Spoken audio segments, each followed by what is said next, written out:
Oke, Pak Odi, bisa kita mulai, Pak Odi, sudah siap? Baik, terima kasih. Assalamualaikum warahmatullahi wabarakatuh. Waalaikumsalam warahmatullahi wabarakatuh. Baik, Bapak dan Ibu yang saya hormati dan saya muliakan, alhamdulillah kita hari ini sudah memasuki pertemuan seminar kita yang ketiga, khususnya yang kedua, melanjutkan materi dari Pak Odi tentang pembelajaran e-learning. Kemudian tadi pagi sudah diisi oleh Pak Rifki. Kemudian malam ini kita akan melanjutkan materi kita yang memang menjadi agenda utama dalam kegiatan seminar ini, yaitu dari Pak Odi Abdurrahman dari Gradasi. Beliau tinggal di Ambon. Yang malam ini kita tidak banyak lagi berbicara tentang ada pembukaan seremonial, tidak perlu lagi karena tadi malam sudah dibuka secara resmi oleh Dewan Penasehat DPP Forum LKP yang juga kita lebih kepada nanti akan diskusinya mungkin pada saat materinya Pak Odi, Bapak dan Ibu cukup mendengar dulu semuanya, kemudian nanti pada saat diskusi nanti akan dibuka modnya mas diskusi tapi tidak rebutan, nanti bertanya satu. Oke, siap.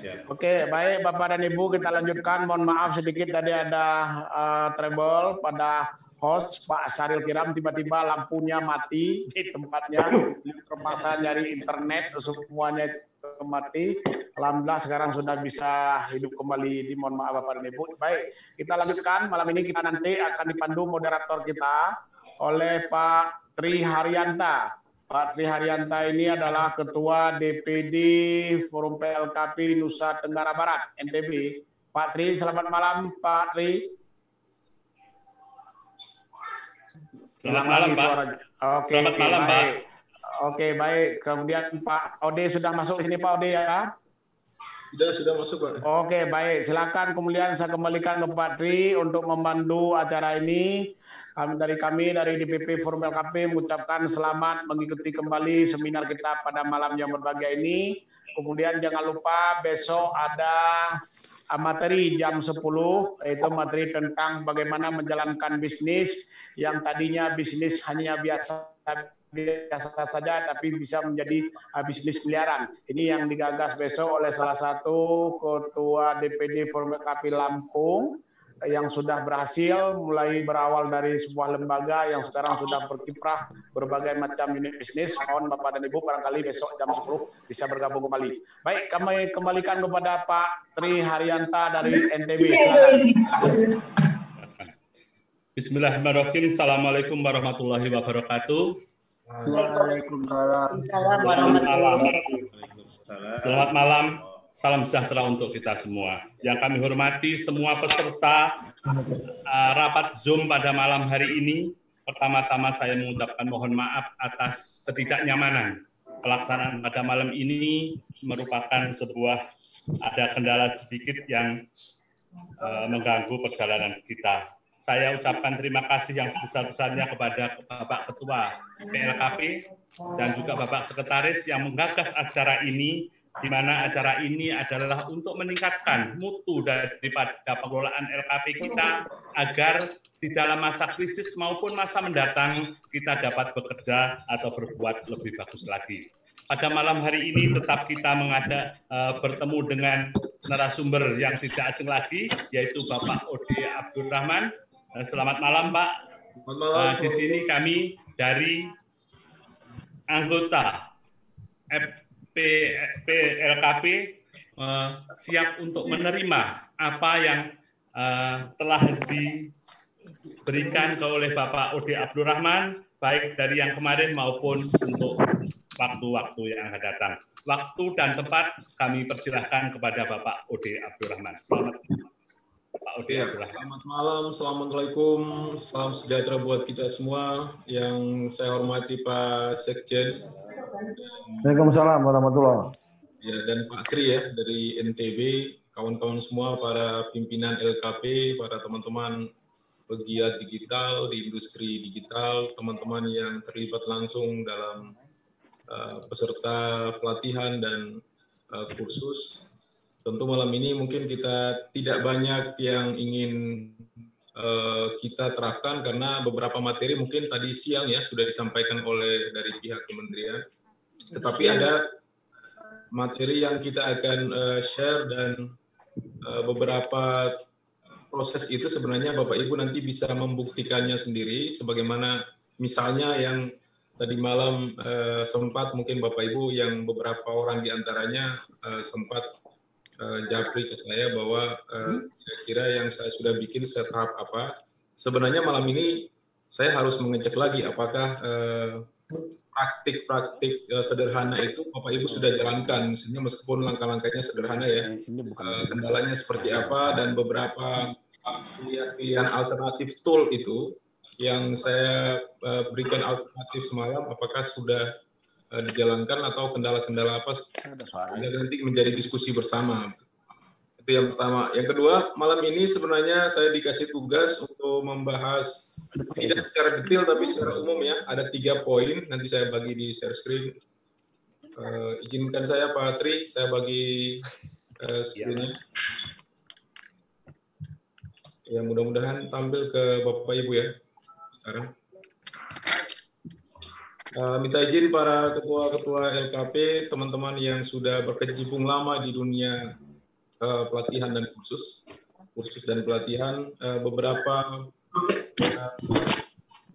muatan-muatan konten ini sebenarnya tidak semua paham. Tidak semua paham. Yang sangat memahami adalah teman-teman yang benar-benar konsep di bagian administrasi, pimpinan-pimpinan manajemen LKP, dan teman-teman pengambil kebijakan di LKP. Jadi kemungkinan kita tidak menyamakan persepsi, tetapi membuat sebuah standar ya. Standar, jadi kalau misalnya dalam penyampaian saya nanti ada beberapa hal-hal yang nanti tidak sesuai dengan apa yang dipahami teman-teman, karena saya pikir setiap LKP punya kekhasan masing-masing. Setiap LKP punya silabus dan tools dan elemen tambah dengan sistem pembelajaran yang terstruktur, tersistem ya.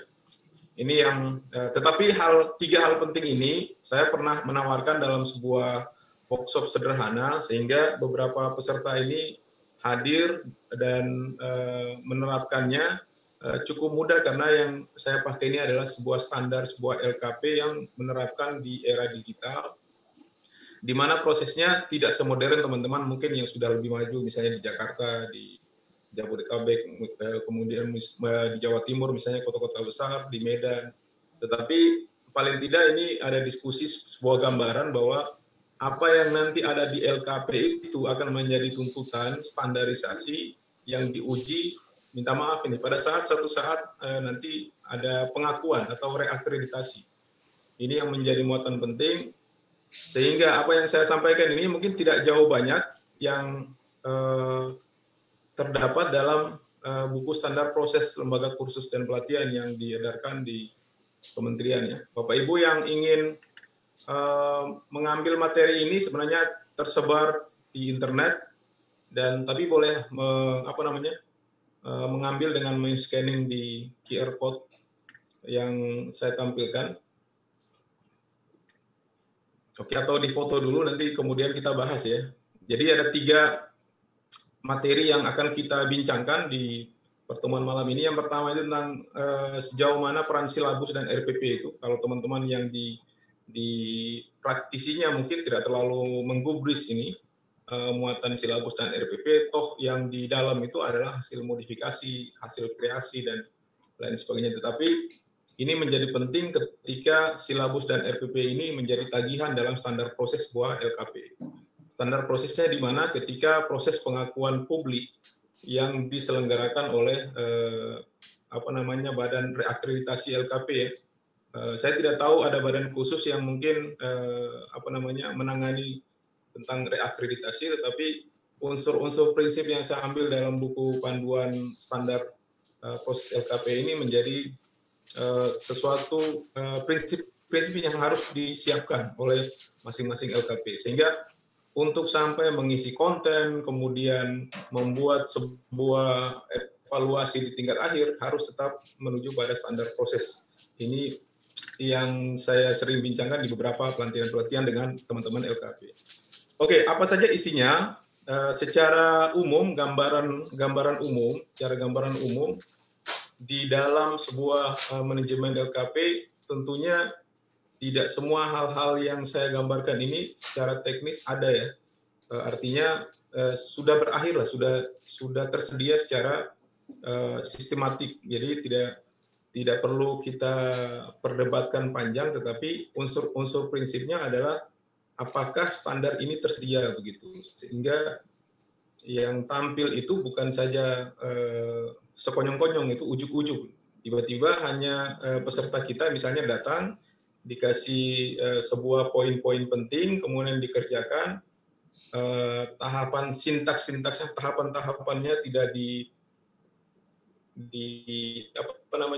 dipenuhi unsur-unsurnya, tiba-tiba hanya misalnya membuat sebuah produk desain grafis misalnya, produk menjahit, dan itu hanya dinilai di proses akhir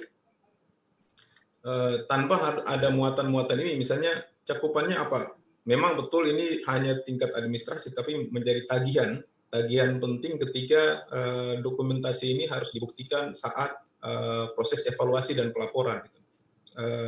Kebanyakan teman-teman yang sering saya diskusi adalah hanya memenuhi prinsip administrasi, bahwa apakah unsur-unsur ini tersedia. Ketika dicek, oh iya tersedia. Apakah unsur-unsur materi pembelajaran, kemudian handout, bahan ajar digital, cetak, kalau hanya tersedia, mungkin secara reakreditasi, secara pengakuan publik sudah selesai, tetapi paling tidak konsumen atau peserta yang mengikuti dan kita bimbing dalam lembaga ini juga harus tahu saya belajar panduannya apakah sudah sesuai standar atau hanya memenuhi unsur produk jadi. Misalnya yang penting jadi memenuhi prinsip bahwa ini sesuai dengan standar kurikulum saja, tapi penerimaan publik atas hasil karya kita di luar sana lebih terbuka lebar gitu.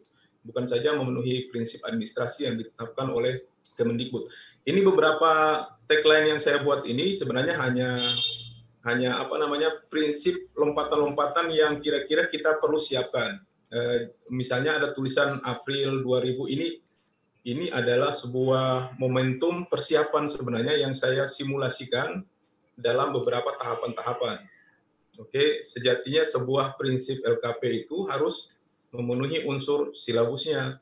Kemudian apa itu silabus? Silabus itu berisi tentang beberapa jenis program sesuai dengan SK pendirian LKP, kemudian elemen-elemen kompetensi yang akan menjadi training, kemudian materi ajar, sumber belajar, hingga kepada metode dan media pembelajaran ya. Hari ini mungkin media agak berubah secara inovasi, yaitu penyediaan konten digital, tetapi tidak sebatas silabus sebenarnya. Ini kita samakan persepsi. Saya pikir Bapak Ibu sudah sangat sangat menguasai yang seperti ini, tetapi mari kita bincangkan bagaimana cakupan ketersediaannya begitu. Apakah harus sampai menyediakan sedetail ini? Kalau ditanya ke saya sebagai orang akademik juga ya, saya bilang harus tetap tersedia meskipun nanti ada kreasi-kreasi tertentu dalam hal penerapannya. Misalnya unit kompetensi dari badan kursus Bapak Ibu.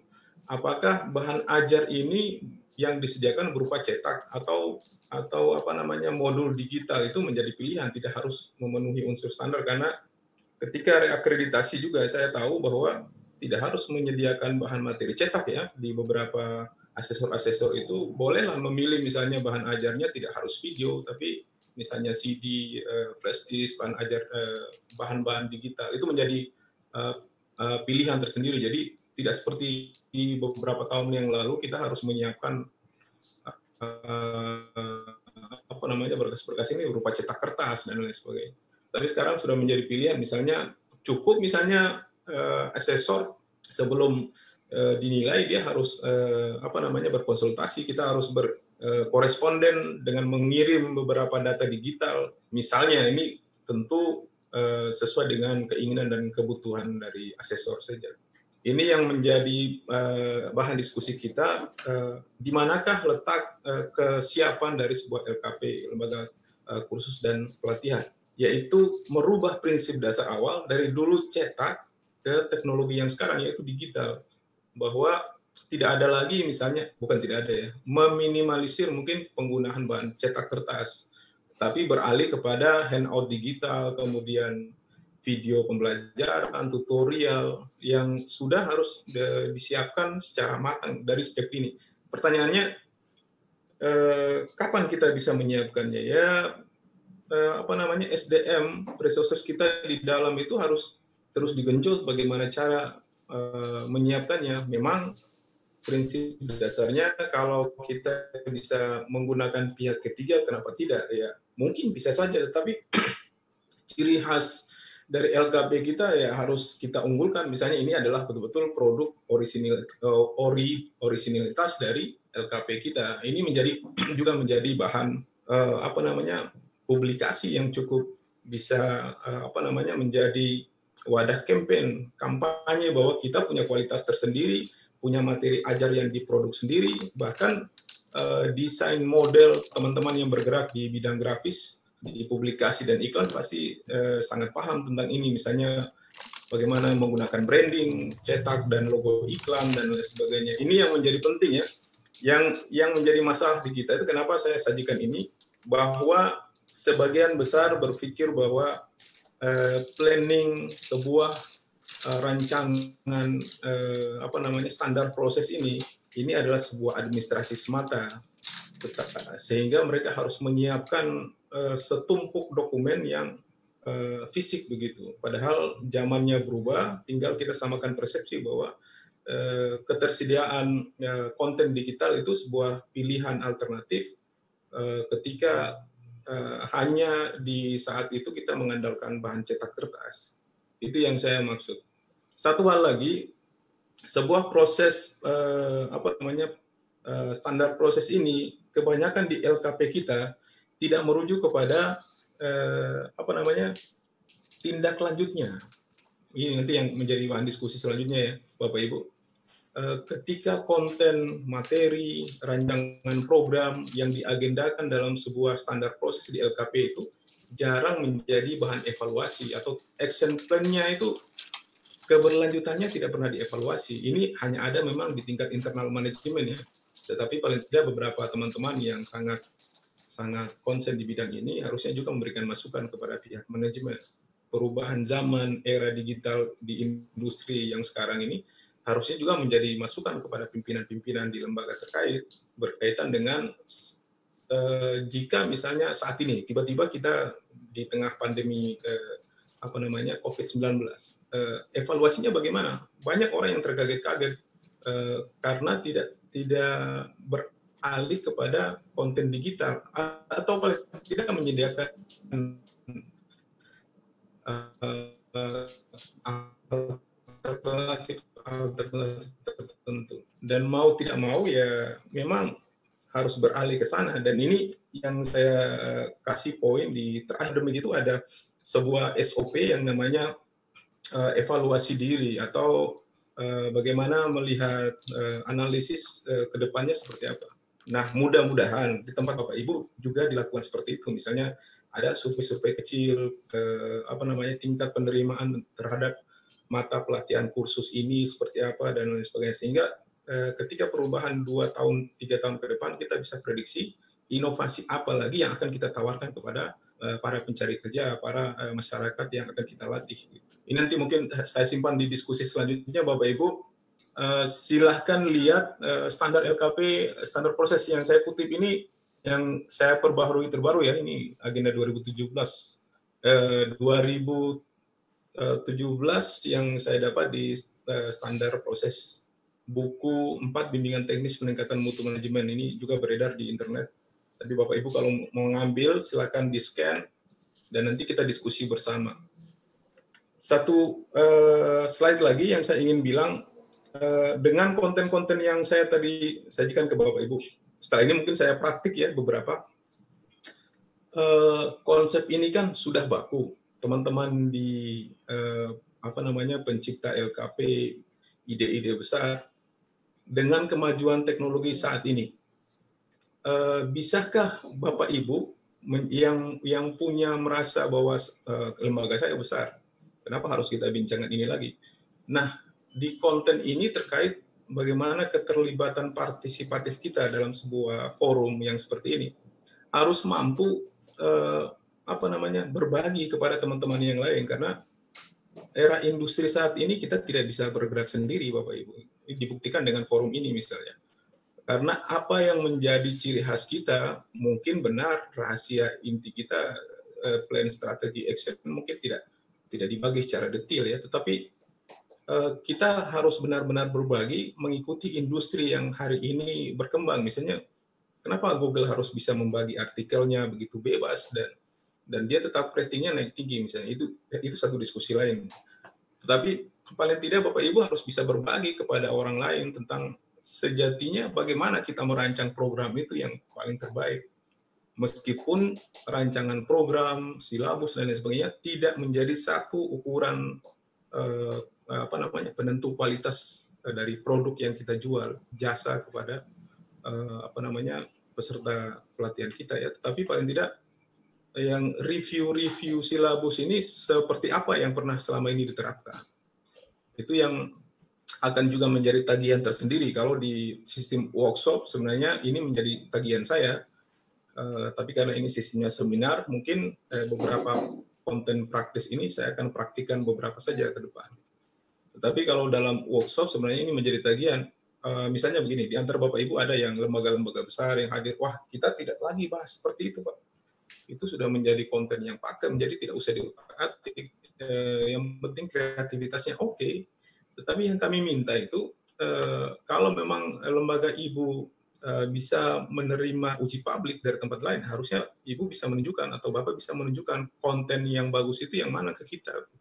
Sehingga orang lain juga mereview, jangan-jangan kita merasa besar sendiri. Kalau yang paling merasa dan pokoknya ya memang pokoknya, tapi tidak menjadi bagian integral dari sebuah komunitas LKP yang besar misalnya. Pasti, dan itu mungkin eksklusif ya. Itu yang menjadi tugas, sebagaimana yang tahapan kemarin Bapak Ibu yang saya bilang ke Bapak Ibu, cobalah bikin review kekuatan, kelemahan, atau apa yang Anda alami ketika berinteraksi dengan tool video conference misalnya. Ibu sudah buat, Bapak Ibu sudah buat, nah itu nanti yang menjadi kita diskusi. Apa yang saya bincangkan kemarin itu mungkin ada yang keliru, ya harus dibuktikan. Itu dan tidak bisa kita buktikan di sini karena beberapa konten terbatas ya di sini. Dan itu nanti kita bicarakan lebih lanjut. Satu lagi, kenapa kita harus bagi konsep ini? Ini teori praktis di akademis Bapak Ibu ya, bahwa 4 kompetensi ini bisa menjadi arah dari masing-masing lembaga kita LKP. Saya selain di praktisi, mungkin akademisi juga ya, yang selalu mengkampanyekan ini bahwa kita tidak hanya butuh kecerdasan untuk berkomunikasi, keterampilan untuk membuat sebuah konten kreatif, tapi intinya itu berkolaborasi. Jadi tidak penting sebenarnya konten yang kita jual sebagus apapun, tapi tidak diterima dalam sebuah komunitas, itu bagian dari eksklusifisme yang berlebihan. Yang kita inginkan adalah konten kreatif di era digital juga kita tetap harus berkolaborasi untuk mendapat pengakuan publik.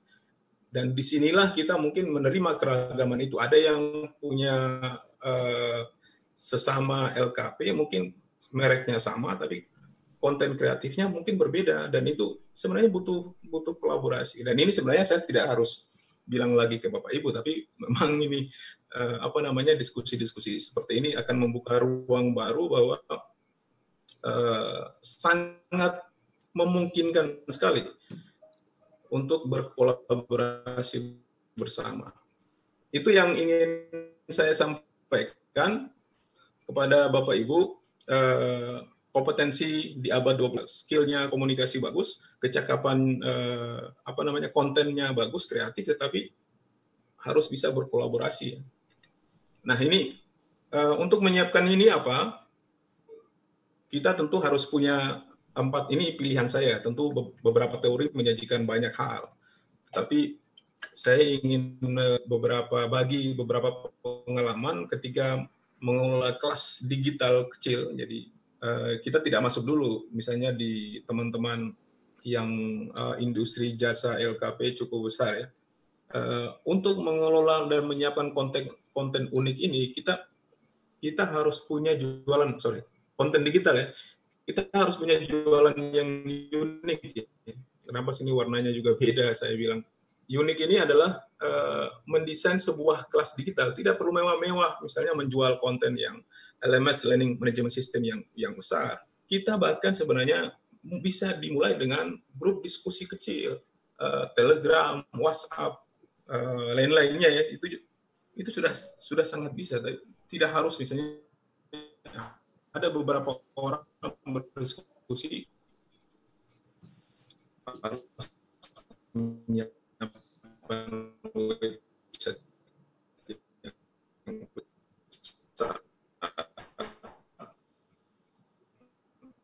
sementara kebutuhannya tidak pada websitenya, kecuali misalnya paling minimal orang-orang yang hari ini berinteraksi WhatsApp dan Telegram itu sudah cukup. Tinggal misalnya mungkin dia harus mengupgrade WhatsApp-nya ke WhatsApp bisnis atau pakai bot Telegram sehingga dia auto respon, sehingga kita tidak mengontrol 24 jam. Bagaimana cara mengaktifkannya? Cukup banyak ya sebenarnya tutorial di internet bagaimana membuat sebuah bot Telegram, kemudian WhatsApp bisnis auto respon.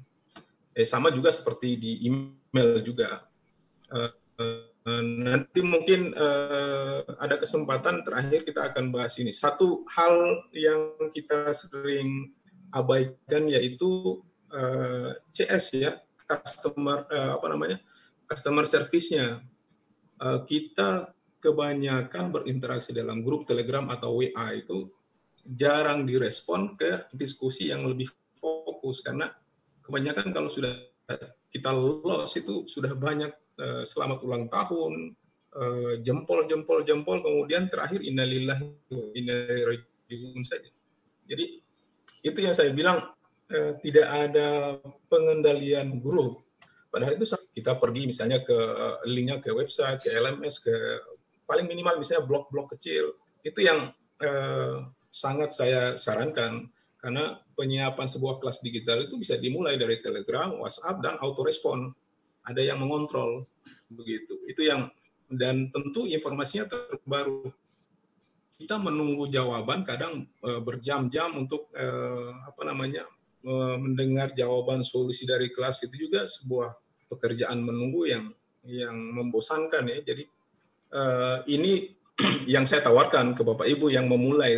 Tentu saya beranggapan bahwa yang ada di kelas ini adalah teman-teman yang baru akan beralih dari kelas analog ke kelas digital. Selama ini sudah menggunakan konten-konten ini, tetapi WhatsApp, Telegram sudah banyak digunakan. Tetapi ketika berinteraksi dan betul-betul menyiapkan sebuah kelas digital mini, itu tidak pernah menyiapkan hal-hal yang seperti ini. Itu kenapa saya harus bincangkan dengan teman-teman. Jadi bukan berarti bahwa wah ini pembicaraan kita mungkin standar ya, benar-benar standar, tapi kalau tidak ada layanannya, customer service-nya, kemudian auto respon, karena kita juga mungkin tidak akan memantau 24 jam untuk kelas, kecuali kita punya sebuah sistem yang auto respon dan lain cukup besar. Mungkin saya tidak akan sebut merek ya, karena nanti banyak yang cemburu. Satu hal yang ingin dikuatkan, yaitu sebagaimana kita menggenggam gadget kita itu, bahwa satu pekerjaan ketika itu bisa dialihkan sebuah unit seperti HP, laptop, komputer, kita bisa mengendalikan semua, meskipun sebenarnya ada ungkapan bahwa jangan pakai manajemen tukang bakso. Minta maaf ini ke teman-teman ini, respon negatif misalnya. Kalau bakso itu masak sendiri, terima uang sendiri, diatur keuangan. Inginkan di industri digital adalah kita mengendalikan satu prinsip terkomputerisasi. Jadi dari sistem manajemennya, kemudian cetaknya, smartphone-nya, dan lain sebagainya. Ini istilah lain yang saya bilang administrasi dalam satu klik gitu. Meskipun yang saya maksud bukan berarti harus komputer atau mouse. Tetapi ini sebuah gambaran, saya ingin gambarkan bahwa administrasi LKP itu sebenarnya kita bisa kendalikan dengan mudah dengan administrasi ya, bukan orang ya.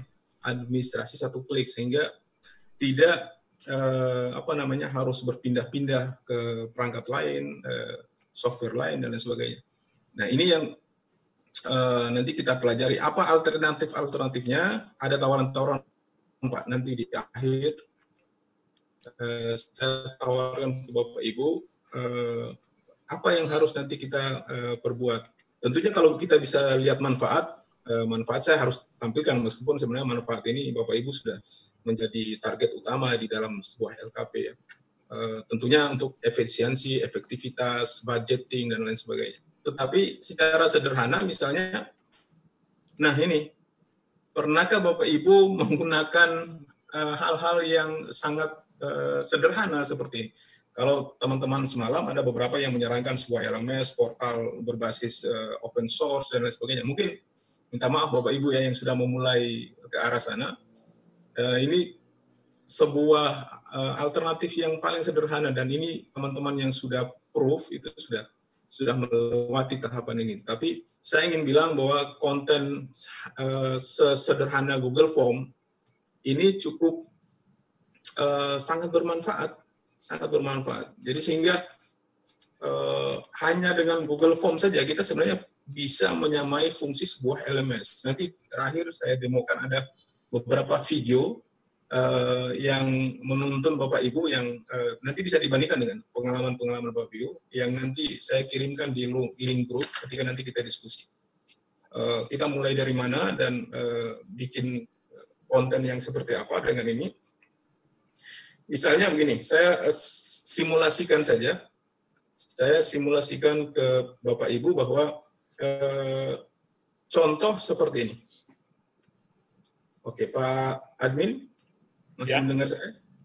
Masih Pak. Oke, Bapak Ibu coba saya ingin terlibat sedikit biar saya tidak monoton gitu ya. Bapak Ibu punya tidak aplikasi scan QR code? Punya ya? Bisa open mode Pak, unmute Pak. Saya mau terlibat dengan beberapa teman-teman. Gimana nih?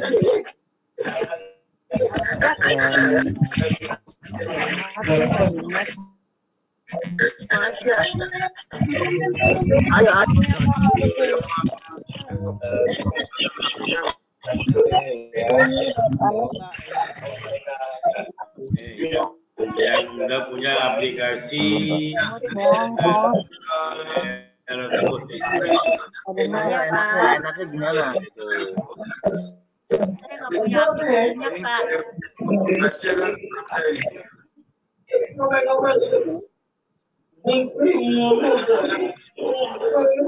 Quick response kode. Beberapa orang. Ya, saya belum punya, Pak. Ya, silakan di-scan. Oh, silakan yang punya. Ya, Bapak Ibu tidak hanya menonton saya kali ini. Belum ada yang Coba geser di QR code punya langsung di-scan. yang belum punya. Atau Sudah. saya butuh interaksi Bapak Ibu biar tidak saya agak ceramah begitu.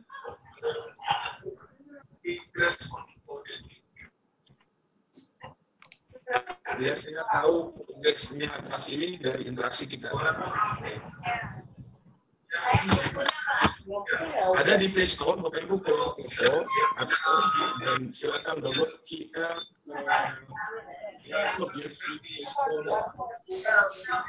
men-scan QR.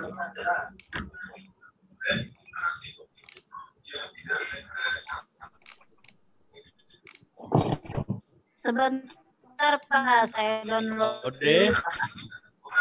Pak Ode. Pak. Halo Pak Ode. Pak Ode. Halo Pak Ode. Kak, downloadin ini Kak, HTTP. Halo Pak, saya kayaknya udah download nih Pak. Udah scan. Mohon dicek.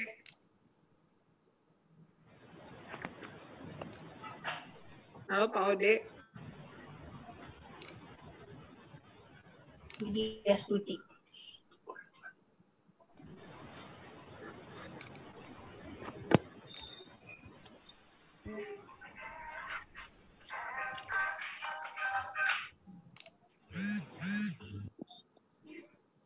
Iya itu. Audi Anmu. Semuanya udah ya. Dalam hitungan yang maha kuasa dan menjaga kesehatan. Kenapa Sudah semuanya ya Bapak Ibu ya. Terus gimana ini? Lanjut Pak Odi. Pak Ode. Ya. Semoga Semuanya ya selalu ini. dalam hitungan Tuhan yang maha kuasa dan kata selalu.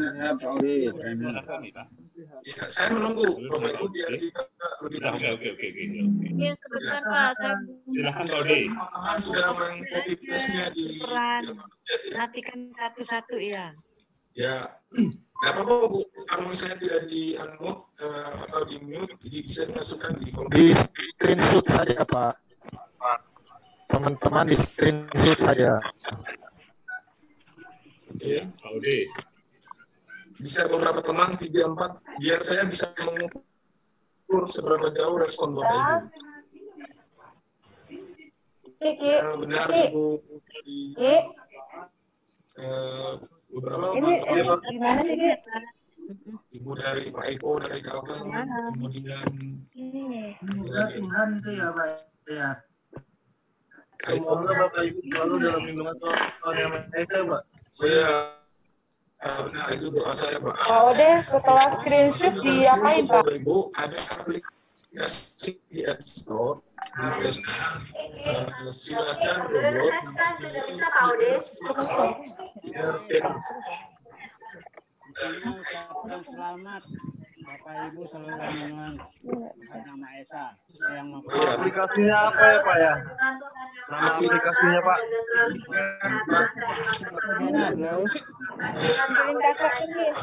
Kalau pakai HP gimana Pak? Cara scan-nya Pak? ada pembaca QR code. Namanya QR Google. Ya Pak. Scanner dia sudah selesai bisa diminta ya Pak. Saya lebih minta respon. Saya ingin bilang ke Bapak Ibu, seperti ini sebenarnya pelatihan responnya. Jadi selain pertama saya harus berinteraksi ke Bapak Ibu, selain itu juga ini merupakan praktik yang nanti akan kita jalankan di LKP kita. Nanti saya akan lampirkan di belakang aplikasi apa yang nanti saya rekomendasikan untuk mengirim pesan. Ya, teman-teman calon siswa atau calon peserta kita di LKP. Kan beberapa teman-teman ini akan datang mendaftar ke kita dengan beberapa hasil campaign kita, kampanye-kampanye kita, sosialisasi kita. Dan datang mungkin tidak akan ketemu dengan kita langsung, tetapi kita akan gunakan beberapa teknologi respon cepat ini, QR code, quick respon ya. QR itu key-nya itu quick, R itu respon cepat untuk bisa Bapak Ibu pernah mungkin ke toko-toko modern ya, OVO, kemudian Indomaret, Alfamart. Silakan dari aplikasi apa tadi? Sekarang udah. Perminde. Dan ini kita modifikasi. Kenapa kita tidak ambil dalam mode pembelajaran ya? Beberapa teman-teman yang bergerak di bidang jasa, desain, kemudian industri kreatif sudah juga menggunakan namanya barcode atau QR code ini. Sehingga ini juga sebenarnya kita bisa manfaatkan untuk merekrut peserta-peserta kita yang baru. Saya akan mengenalkan ke teman-teman Bapak Ibu bagaimana bisa membuat QR code seperti ini. Gitu. Sebelum ke sana saya cerita dulu bahwa sebisa mungkin ini sebuah kreativitas baru dan popularitasnya sudah lama ya, sekitar 3-4 tahun yang lalu ketika QR code masuk ke ruang-ruang industri pelatihan atau sosialisasi lah. Awalnya kita mungkin mengenal dengan barcode ya, yang berjejeran itu kalau lihat di beberapa produk itu kan ada. Nah, pengembangannya sekarang ke QR code. Dan ini kita bisa sajikan dalam sebuah pamflet pelatihan atau sosialisasi lembaga kita. Caranya seperti apa? Ini yang saya tawarkan. Kalau teman-teman yang saya berbicara begini tidak menggeneralisir ya, teman-teman yang LKP-nya sudah besar bisa memanfaatkan Google Form. Bapak Ibu sudah pernah Google Form, formulir Google itu, kemudian membuat kemudian tampillah barcode seperti ini. Nanti setelah ini saya praktikkan. Bapak Ibu tunggu saja. Teman-teman yang sudah profesional sudah sangat paham, tetapi tentu beberapa teman-teman sini kan barusan saja, ada yang barusan memulai, kemudian sudah menggunakannya lama tapi tidak tahu ini untuk apa. Paling tidak minta izin di forum, saya akan mendemokan di terakhir. Kenapa kita pakai yang seperti ini? Untuk merespon lebih cepat terhadap kebutuhan jasa pelanggan kita. Sehingga kita tidak lagi menghafal, misalnya kunjungi alamat website saya, lupa namanya. Nah, ketimbang seperti itu ya, kita cukup menyiapkan sebuah informasi berupa respon cepat. Logo respon cepat ini sangat kami rekomendasi untuk bisa menjangkau pelanggan kita secara jasa ya. Itu yang ingin saya bilang. Sehingga bukan berupa laman website saya, kata-kata bijak, pesan-pesan tertentu juga kita bisa mengirim lewat barcode, seperti yang saya sudah praktikkan ke Bapak Ibu tadi. Selama ini mungkin terpikir, wah itu mungkin beralamat ke link alamat website tertentu. Ternyata kita itu bisa mengirim pesan doa juga kepada Bapak Ibu. Itu yang saya maksud. Oke, saya lanjut dulu sebelum saya bawa ke praktik Bapak Ibu. Waduh.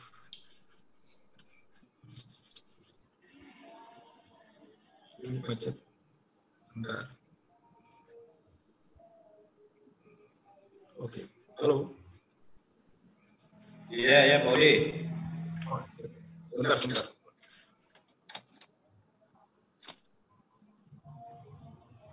Sebentar Pak, coba ambil alih ini ya Pak, moderator. Saya harus. Iya Pak. Otomatis sepertinya.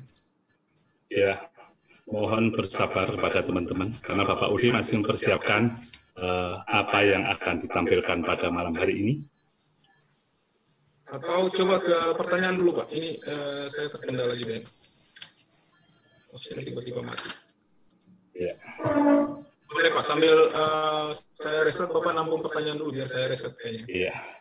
Sebelum kami lanjutkan, mungkin ada dari para peserta yang ingin menanyakan tentang kaitannya dengan materi malam ini yang dimulai dari penyiapan program, penyiapan sarana-prasarana, pelaksanaan kegiatan, serta saat ini harus mau tidak mau kita harus berhubungan dengan IT.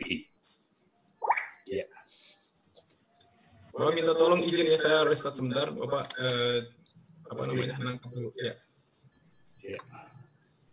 Mohon pada teman-teman yang ingin bertanya, silahkan kepada yang di atas. Yang pertama mengajukan pertanyaan adalah Ibu Laila Mardiah Nur 77. Halo? Ya, Pak Adri. Ya.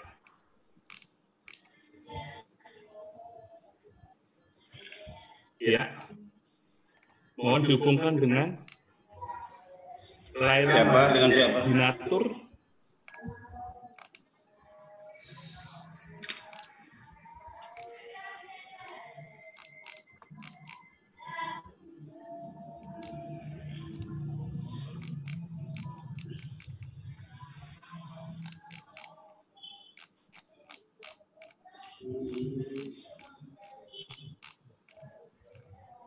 Halo? Iya, bentar berarti belum bisa.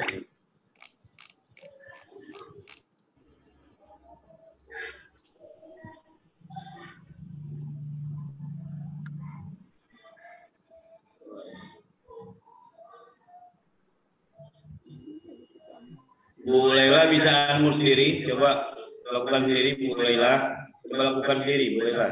Assalamualaikum Pak.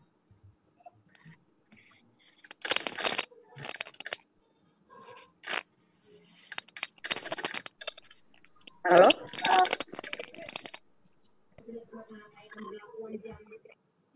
Halo Pak, selamat malam.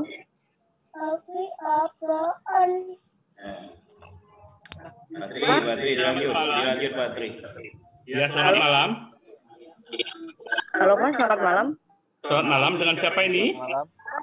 Laila Pak. Ya, Bu Laila, mohon Laila Mardiah Nur 77. Ada yang ditanyakan, Bu?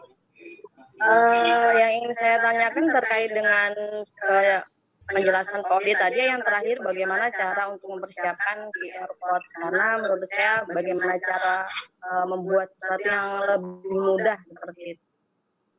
Oh iya, bagaimana cara membuat seperti yang dikatakan Pak Odi yang terakhir tadi, cara membuat QR code. Paling mudah nanti, ya mudah. Oke, terima kasih. Iya, mohon izin. Assalamualaikum. Waalaikumsalam. Silakan Bu. Iya, Bu Lulu Alawiyah. Ya, yang mau saya tanyakan yang pertama Bapak, ada tadi buku 4 itu kan sehubungan dengan di LPK kan, LKP kan tentang akreditasi ya Pak ya, karena ini kan menggunakan untuk IT, tentunya tadi sudah tidak usah cetak mencetak, ya bahkan setumpuk bukti fisik yang harus disiapkan kalau dulu. Kalau saat ini kan harus menggunakan IT atau digital kan ngoten Bapak. Nah, apakah dengan adanya cetak mencetak itu masih tetap diberlakukan nanti pada saat legalitas di dalam kelembagaan Pak? Itu yang pertama. Kemudian yang kedua, kami pernah melaksanakan kegiatan barcode ya sesuai dengan QR code itu ternyata memang lebih mudah Pak. Kalau belum mendaftar di barcode ternyata belum bisa mendaftar. Nah itu mungkin cara yang terbaik mungkin pada saat dilaksanakan online. Nah yang ketiga, kalau misalkan kita sudah barcode, sudah install barcode yang ada di Play Store, itu saya pernah merasakan kesulitan khusus di penjualan Pak, khususnya di bidang marketing. Iya. Ini sebaiknya bagaimana gitu Pak? Karena kan kita sistemnya kan sekarang online, daftar apapun sekarang sudah tidak offline, melainkan online. Apalagi pandemi ini dengan adanya menunjukkan barcode ini, apakah cara yang terbaik untuk di sistem administrasi dalam satu klik nanti itu Pak? Mungkin itu dulu Pak. Terima kasih. Assalamualaikum. Waalaikumsalam. Terima kasih Ibu Alawiyah. Ya, terima kasih. Langsung Pak Odi. Ya, ini jawaban yang pertama, soal yang pertama atau memang yang masih pertama? Saya tadi lewati beberapa menit. Iya, yang pertama. Bagaimana cara membuat barcode yang dari Ibu Alawiyah. Kemudian dari Ibu Lulu Alawiyah adalah bagaimana tentang kesulitan pada barcode telah dibuat oleh Magistra Utama Surabaya, tetapi kesulitan pada penjual. Bukan? Pak, Magister Utama Solo. Oh, Solo, oh ya. Tampilannya Bu, tampilannya di sana, ya. Mohon maaf Bu, Nurul Alawiyah ternyata dari Solo Pak. Kesulitannya adalah pada penjualan. J, dalam arti untuk pemasaran Pak, segmen pasar yang kita gunakan saat ini, itu kan tadi menggunakan administrasi dalam satu klik ya Pak ya, ada komputer dan lain sebagainya. Nah, untuk sistem segmentasi pendaftaran lewat online peserta didik, terutama mau mendaftar di online itu kan kita banyak yang kesulitan di barcode-nya Pak. Nah, ini cara yang terbaik gimana penggunaan barcode untuk yang sudah terdaftar itu Pak. Oke, saya coba jawab. Izinkan saya share screen lagi. Siap, monggo Pak. Oke, Bapak Ibu yang bisa mencoba di laptop masing-masing,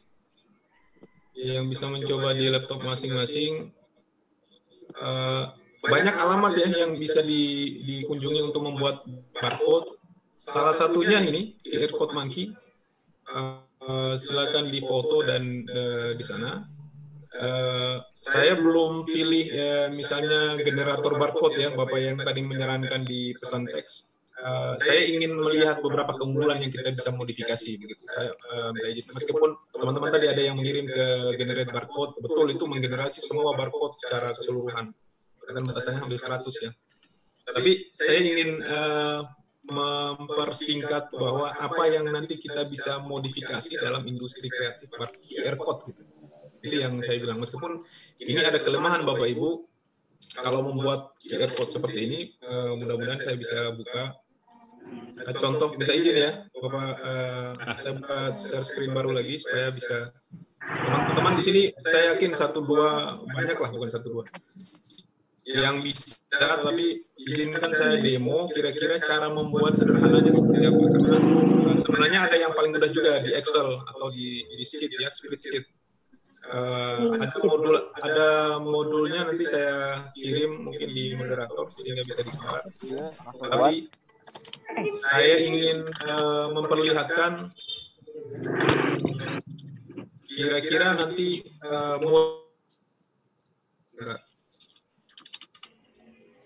Bapak Ibu silakan praktikkan di situ. Ini alamatnya QR Code Monkey yang bisa dibuat atau sebentar saya kecilkan ini biar kita bisa lebih konsen ya. Ini alamatnya. Nanti saya kasih tahu juga kelemahan keunggulan kenapa saya bukan bagian dari website situs ini ya. Jadi bukan harus yang ini, ada nanti kita diskusi dan saya kasih beberapa pilihan-pilihan alternatif lain. Salah satunya tadi sudah dipesan teks oleh salah seorang teman dan itu gratis ya. Akun ini tentunya saya jelaskan di sini Bapak Ibu, akun ini berbayar. QR Code Monkey ini ada masa kadaluarsanya. Kenapa saya sarankan ini? Ada beberapa yang ingin saya contohkan. Misalnya saya membuat sebuah website portal misalnya Bapak Ibu, misalnya saya kasih lembaga kita misalnya.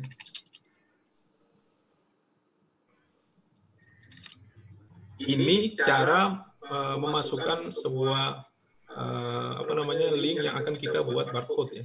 Seperti ini misalnya kita masukkan di tombol URL-nya.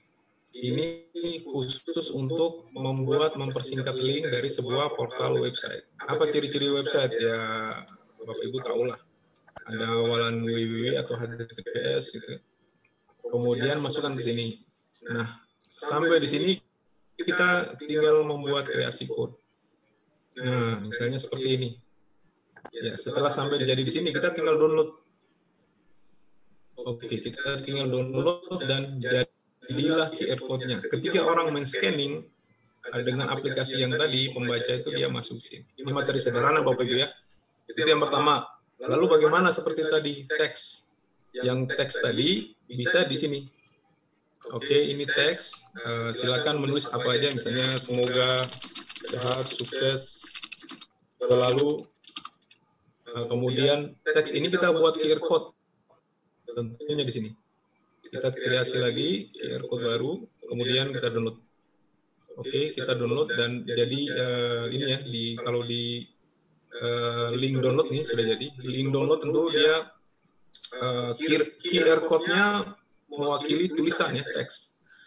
Nah, demikian juga dengan email, dengan phone, dengan SMS, dengan postcard dan lain sebagainya ya, dengan lokasi Facebook, Twitter Anda bisa juga Bapak Ibu tentu pernah melihat kode-kode ini muncul di beberapa flyer.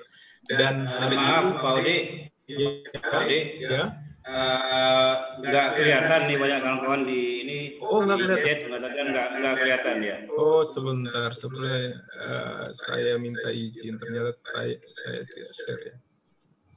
Sebentar. Ternyata itu slide saya itu aktif 2, Bapak Ibu. Minta izin sebentar, saya yang salah. Saya harus stop dulu share, lalu masuk ke share yang baru. Nah, ini. Kelihatan ini ya? Oke, sudah Pak. Oke. Saya minta maaf nih. Ini bagian dari kekurangan dari Zoom ya. Zoom itu kalau ingin presentasi, ada slide yang awal baru, kita membuat sebuah aplikasi untuk tampil, kita harus pergi lagi ke share screen yang baru. Ini bagian pengalaman juga. Saya lupa tadi. Saya harus menanyakan terus kepada presenter ini apa, kepada Pak yang mewakili host malam ini, supaya bisa melihat. Bapak Ibu ini ya, misalnya ini, Bapak Ibu coba ikuti di situ. Ini alamatnya di qrcodemonkey.com.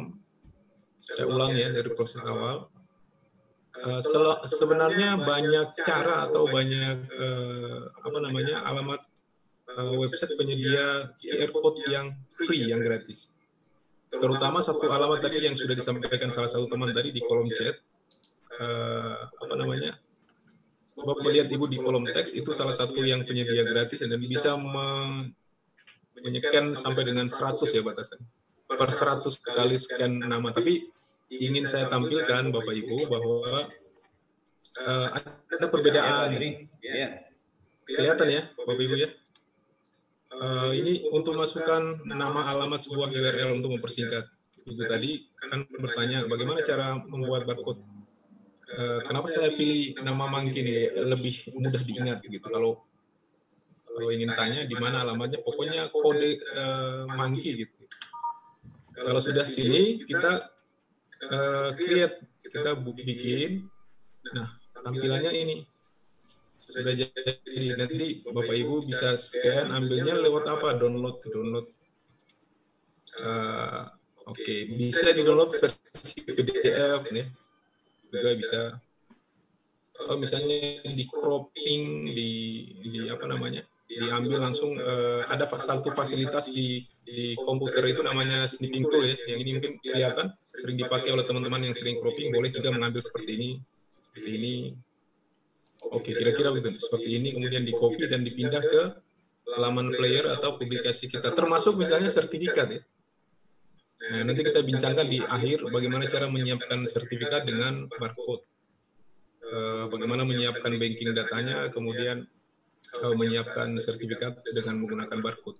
Kalau itu di industri pelatihan. Oke, satu lagi ingin saya bilang, bukan hanya website, bukan hanya alamat URL website, tapi misalnya teks. Misalnya saya menulis, semoga sehat, sukses selalu, seperti doa tadi.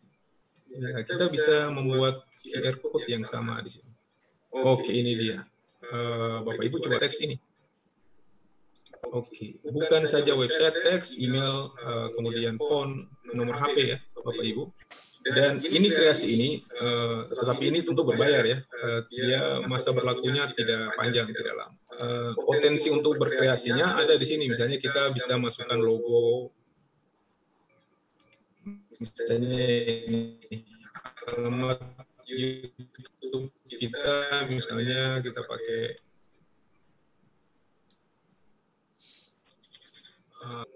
atau bisa mengambil dari tempat kita di komputer ya, untuk bisa masuk di dalam sini, di dalam seperti ini. Bisa dilihat ya perubahannya ya. Oke, itu yang saya bilang bahwa kita bisa mengkreasi beberapa kreasi, tapi ini tentu pengembangan dari QR Code. Makanya kenapa saya memilih contoh di QR Code Monkey ya, yang kita bisa mengkreasikan tanpa harus misalnya kita lihat rata-rata QR Code kita hitam atau warnanya monoton dan lain sebagainya. Ya, itu yang ingin saya jelaskan ke Bapak Ibu. Pertanyaannya berikutnya tadi, apakah mungkin dalam sistem penjualan kita menggunakan QR Code? Sangat mungkin sekali, Bu. Tergantung produk apa yang kita jual. Saya tidak banyak berkecimpung di dunia usaha, tetapi paling tidak apa yang akan kita sosialisasikan biar orang mudah menghafal ya, memajang QR Code ini di berbagai publikasi yang kira-kira mereka hanya memegang HP scanner QR Code, dia langsung bisa membaca.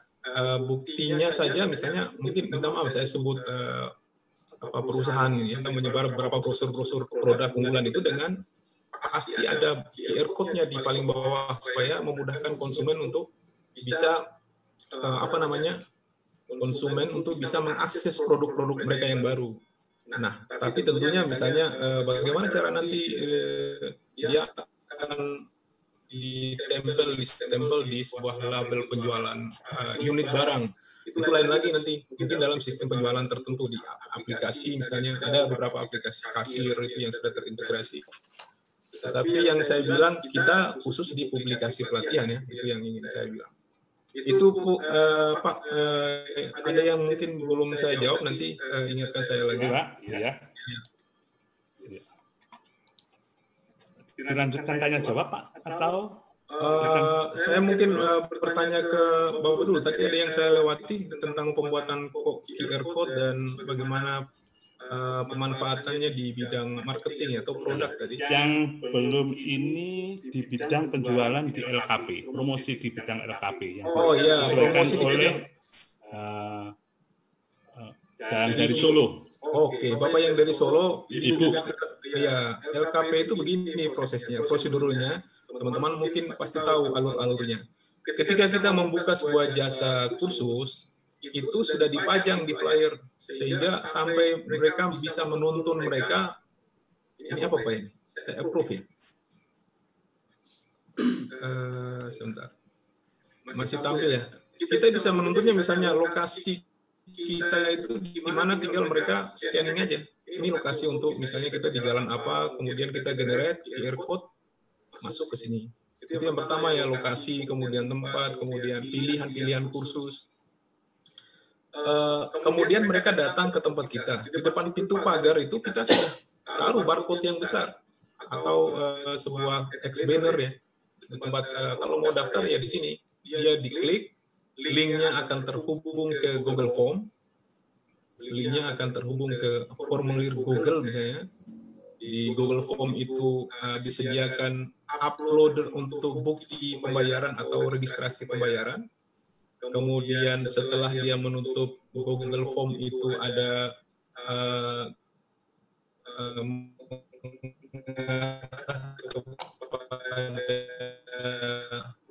grup diskusi WhatsApp atau Telegram.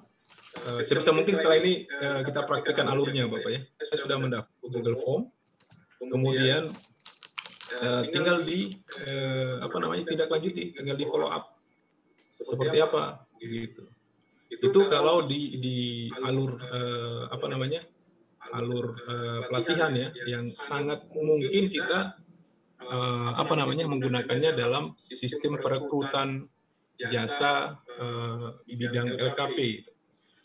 Tentu ini teman-teman sudah bergerak lama di bidang ini, beberapa teman-teman. Yang ingin saya tayangkan yang tadi sederhana itu gini, banyak yang menganggap misalnya Google Form itu sebuah hal yang remeh begitu, atau mungkin terlalu sederhana begitu. Dia harus membeli sebuah learning management system di pihak ketiga yang cukup mahal untuk bisa mempublikasi jasanya, kemudian ada orang daftar ke situ, kemudian masuk terintegrasi, kemudian memilah dan memilih konten yang ada dalam LMS, memilih pengajar-pengajar konten dan sebagainya. Itu terlalu. Kalau pakai Google Form juga bisa melakukan hal yang sama, tinggal adminnya atau Bapak Ibu secara mandiri bisa melatih bagaimana cara membuka form Google atau membuat sederhana Google Form. Nah, nanti saya kirim Bapak Ibu di bagian akhir ini sebuah video tutorial yang saya buat sederhana kecil 5 menit lah untuk panduan kalau Bapak Ibu belum terbiasa dengan Google Form. Tapi saya yakin teman-teman ini kan rata-rata bisa. Tapi di antara itu kan ada juga yang belum terlalu bisa. Jadi yang ingin saya bagi bagaimana cara membuat sebuah formulir pendaftaran peserta baru. Kemudian kita hubungkan dengan barcode, QR code. Setelah itu mereka mungkin setelah itu terhubung, dikonfirmasi otomatis, kemudian terhubung ke dalam grup diskusi. Dalam artian grup itu adalah seperti grup kita di forum itu untuk mengkonfirmasi saya sudah, saya belum, dan lain sebagainya. Sehingga sebenarnya dengan sistem sederhana di Google Form, kita tidak harus bertemu muka, kita tidak harus menghindari pertemuan fisik.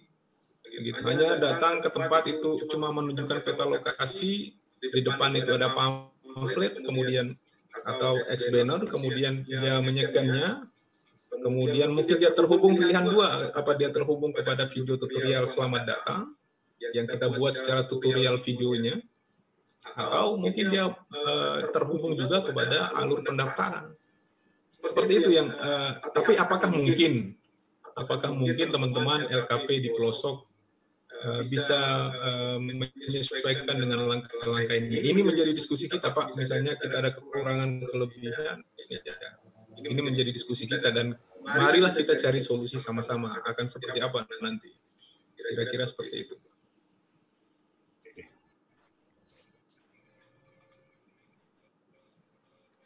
Oke, Pak. Oke, Pak Ode. Saya minta respon dulu dari teman-teman. Iya. Adakah teman-teman yang ingin merespon apa yang disampaikan oleh Pak Ode? Halo? Bu Widya Stuti mungkin. Silakan.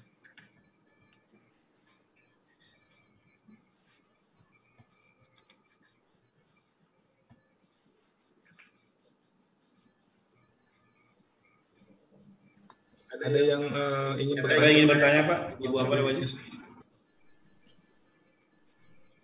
Di chat aja, diketik di chat namanya. Kan nanti saya unmute nanti.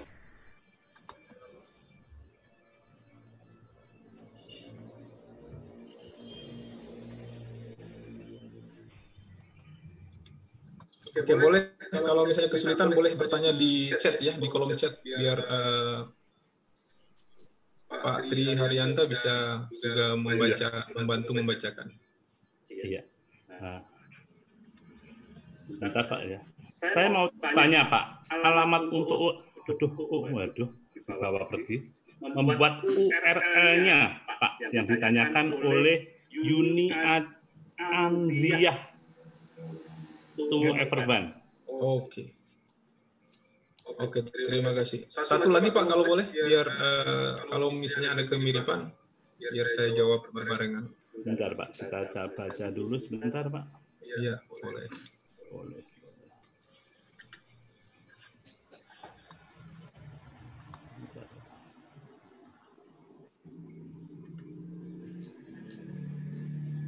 Nah, untuk QR kode itu berlaku maksimal sampai berapa lama, Pak? Putus-putus, Pak. Masa berlaku QR code barcode tadi, Pak. Yang ditanyakan oleh LKP Mandiri, Bapak Sofian to Everban. Dengar kami, Pak? Putus-putus, Pak itu. Putus-putus. Iya, yang ditanyakan oleh Bapak Sofian, masa berlaku QR kode tadi, Pak. Ya, oke. Terima kasih. Saya jawab dulu ya, teman-teman. Ini sekalian saya share ingatkan. Tadi ada yang bertanya, di manakah untuk menaruh alamat URL-nya? Ini bagian URL. Oke, ini. Kemudian memasukkannya di sini. Oke. Alamatnya apa? Ini silakan dicatat saja. Sebenarnya cukup mudah Bapak Ibu hari ini mendapatkan bagaimana cara membuat QR code. Bapak Ibu tinggal bertanya saja di Google sebenarnya. Sangat mudah. Tapi kalau misalnya mau gunakan yang saya rekomendasikan juga boleh. Di foto saja, kemudian nanti setelah ini dicari di Google ya, di searching Google seperti ini. Tetapi ada juga alamat yang lain, misalnya generate barcode. Itu tadi di beberapa teman merekomendasikan di laman. Tapi kita harus teknis ya, secara teknis harus masukkan dulu ke ada kode tertentu yang harus kita save dan kita masukkan ke rumusan Excel ya, spreadsheet ya. Makanya saya lebih memudahkan saja, memudahkan untuk mengarahkan Bapak Ibu cara membuat dan menampilkan QR code. Masa berlaku di QR code Monkey ini sekitar 6 bulan. Sekitar 6 bulan. Bapak Ibu coba saja. Yang jelas ini bukan paten ya, ada masa waktunya. Tetapi kalau misalnya durasi untuk misalnya menerima pendaftaran peserta baru, durasinya cuma 1 bulan ya bisa dipakai lah. Kalau cuma untuk menerima peserta pelatihan baru yang kita umumkan selama durasi 1 minggu atau 1 bulan ya boleh dipakai, boleh digunakan. Kira-kira seperti itu, Pak. Silakan, Pak. Ada lagi mungkin? Ya. Para peserta yang saya hormati, mungkin ada yang mau bertanya langsung dengan Bapak Ode? Saya bisa bacakan, Pak. Ada yang beberapa teks di pesan. Boleh? Iya, boleh Pak. Apakah dalam kelas digital dimungkinkan kita menggunakan QR code untuk pretest dan post-test? Sangat memungkinkan Bapak Ibu. Jadi kalau misalnya ada tes soal, kita tidak lagi bisa misalnya kunjungi website saya untuk mengerjakan soal A, B, C, D. Ya, tidak perlu. Kita bikin QR code-nya, kemudian tampilkan linknya seperti tadi, menuju halaman soal, kemudian mereka mengerjakannya. Jadi kirim aja QR code-nya ke mereka. Misalnya kerjakan halaman ini, alamatnya ini. Mereka sudah tahu otomatis lah, generasi digital sudah tahu bagaimana cara merujuk ke sana. Benar juga cara membuat QR code itu atau barcode itu bisa juga ya di Corel ya, teman-teman yang bergerak di industri grafis ya sangat mudah di Corel Draw. Kita tidak membahas Corel Draw sama aplikasi yang lain. Saya ini karena ingin menyederhanakan saja teman-teman di sini yang rata-rata mungkin baru mulai atau menyamakan. Teman-teman yang sudah kelas advance ya kasih kesempatan dong ke teman-teman yang baru ada di sini bisa bisa menyesuaikan lebih awal begitu ya. Oke. Apakah QR code bisa dimodifikasi dengan lambang atau logo? Tadi saya sudah mempraktikannya, Pak. Jadi di aplikasi yang tadi saya rekomendasi itu bisa dimodifikasi. Ini tampil, Pak ya. Ini tampil ya. Jadi kita bisa memodifikasi dengan warna. Dengan logo ya, kita bisa memodifikasi dengan logo, warna, dan bisa kita masukkan logo lembaga ini. Tapi tidak ini ya, dia temporer, tidak jangka panjang, ada masa berlakunya begitu. Itu yang ingin saya sampaikan, Pak Andri. Ya, ini ada pertanyaan lagi, Pak. apakah ini bertahan atau 100% bisa dibaca? Jawabannya bisa dibaca, dan bahkan untuk scanner kode itu tidak harus QR code. Ada banyak aplikasi ya, aplikasi pembaca kode QR code itu sangat banyak sekali beredar di yang terutama itu yang platformnya adalah Android yang di smartphone. Jadi bahkan ada kita di gradasi itu ada kelas advance tersendiri bagaimana caranya membuat sistem dari awal ya, mereka datang pendaftaran, kemudian ada absensi pakai QR code, kemudian apa namanya, dia harus menginput dan memilih ke materi dan lain sebagainya. Kita siapkan beberapa pelatihan itu, jadi tapi tidak di kelas yang besar, karena kalau kelas yang ini kan kita tidak tahu latar belakang dan segala macam pengetahuan, tingkat pengetahuan, jadi memang harus kita pilah-pilah atau klaster begitu. Ini kan sebagian besar nih bapak-bapak senior, teman-teman yang sudah bergerak lebih jauh. Kita hanya beberapa menyesuaikan, terutama di ibu-ibu ini yang harus menyesuaikan diri gitu kira-kira. Oke. Ini dari LKP Dikta Komputer, Pak Ode. Ya. Dalam QR code, biar ada logo lembaga kita, apakah bisa? Itu yang pertama. Kemudian ada yang kedua, apakah QR code ini bisa dijadikan password? Itu boleh. Jadi password tidak bisa Pak, hanya link aja. Jadi QR code itu hanya untuk respon cepat. Jadi quick respon. Jadi respon cepat untuk kepintasan tertentu. Misalnya untuk membuka password ya mungkin tidak bisa. Tapi untuk mengirim password dengan kata kunci tertentu ya mungkin bisa. Karena itu kan mewakili teks.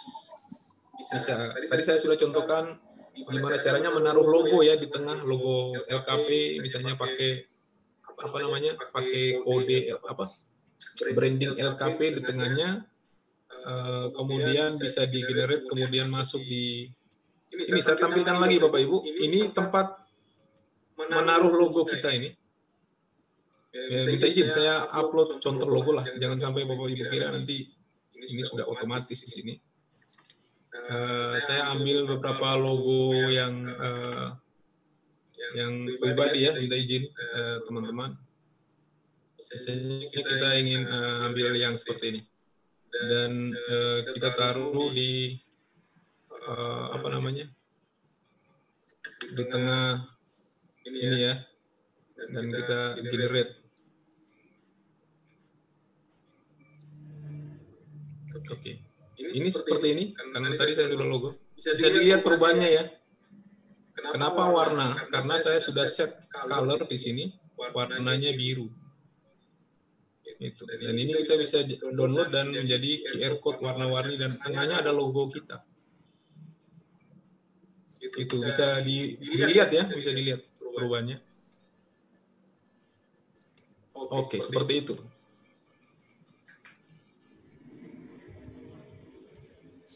Ya,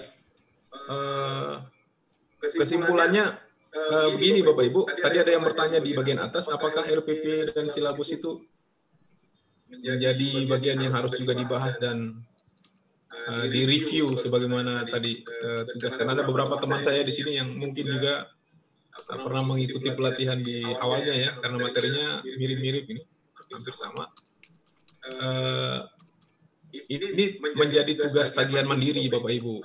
Kalau misalnya RPP menjadi bahan yang harus di-share ke teman-teman, misalnya bagaimana cara membaca RPP secara apa namanya, yang ada di LKP. Silakan di-share ke grup ini nanti, sehingga menjadi pembelajaran juga kepada teman-teman. Kita kan berbagi ya, tidak eksklusif gitu. Tidak sendiri yang misalnya beberapa lembaga-lembaga kan merasa wah stop ini menjadi apa namanya sesuatu yang rahasia. Tidak juga, karena tadi saya sudah bagi kepada Bapak Ibu, kuncinya tidak lari dari standar proses itu sebenarnya. Meskipun benar Bapak Ibu ada beberapa yang tidak pernah mau berubah dari industri cetak ke digital dengan selalu menyiapkan. Kita siapkan ini kan siapkan untuk masa depan. Mungkin sekarang belum. Tapi sudah harus memikirkan bahwa satu saat dokumen-dokumen itu harus terdigitalisasi. Dokumen-dokumen penting di LKP itu sudah harus kita migrasikan ke digital. RPP cetak segala macam bentuk dokumen sudah harus masuk ke cloud, ke drive online, sehingga terselamatkan begitu. Itu yang sudah mulai harus dipahami. Tidak saja menganggap bahwa itu harus disiapkan. Kalau terlihat bertumpuk-tumpuk berarti dokumennya banyak sekali. Tidak seperti itu. Itu yang ingin saya bagi ke teman-teman atau Bapak Ibu hari ini. Silakan Pak. Mungkin ada yang mau diskusi lagi. Sebelum saya sampaikan beberapa poin terakhir nanti. Atau kalau waktu masih cukup. Ya.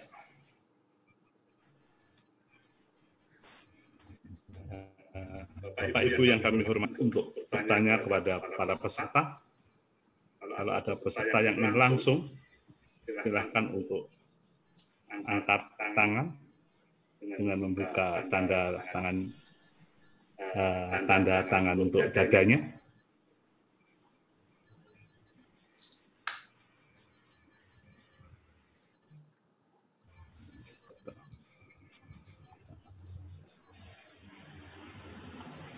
Ya, halo.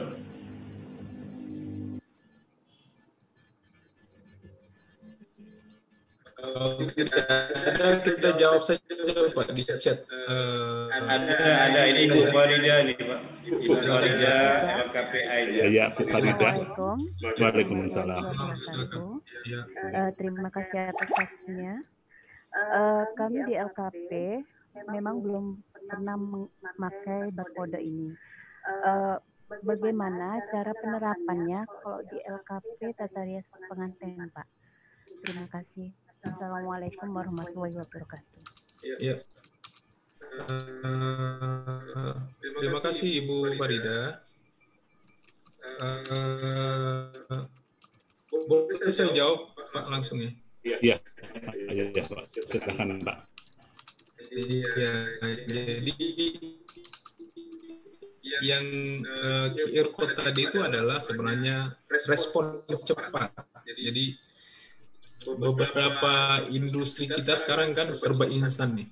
Industri kita kan mengarah kepada semua instan, maka respon lebih cepat itu lebih bagus. Sehingga QR code itu memudahkan mobilitas orang atau akses orang terhadap sebuah informasi. Makanya tidak salah loh, tidak juga salah, tidak pakai salah, tidak salah kalau tidak pakai juga. Tetapi tentu beberapa industri atau pegiat digital menganggap ini penting karena bagian dari pelayanan publik ya tentunya. Bagaimana melayani dengan cepat, memudahkan orang tanpa harus menghafal, dengan menyekan QR code, bukan barcode Bu ya, namanya itu QR code, bisa merespon dengan cepat informasi yang ada. Misalnya LKP Ibu ada di bidang jasa tertentu, ingin menampilkan informasi ini di beberapa pajangan iklan atau brosur dan lain-lain, boleh ditampilkan. Kenapa tidak? Bahkan pilihan-pilihan jurusan di dalamnya, bahkan materi, sepertinya Ibu guru atau guru ya. Kalau guru instruktur ya, misalnya instruktur mengunggah materi di halaman Google Drive, kemudian memberikan kepada peserta, bilang para peserta silakan download materi saya dengan men-scan QR code. Boleh seperti itu. Jadi bukan saja di bidang jasa marketing ya atau sosialisasi, tetapi untuk mengambil informasi itu sangat dimungkinkan kita dibantu itu alternatif, dibantu dengan memanfaatkan quick response tadi, QR code begitu. Cara seperti tadi, jadi cara menampilkannya bagaimana? Kita menampilkan di sebentar, saya bagi screen biar ulang-ulang, enggak apa-apa ya Pak ya, biar ibu-ibu ini juga tahu. Ini di bidang ini kalau kita masukkan alamat link untuk download, kita tetap pakai URL ya di sini. Ada yang bertanya tadi apakah itu keamanan datanya bagaimana? Dia ini tidak ada keamanan data apa-apa di QR ini hanya sebuah pintasan informasi, jadi tidak akan khawatir membongkar sebuah layanan informasi apapun. Pak, ada yang mau tanya, Pak Haji Samsul Rizal. Oke, silakan.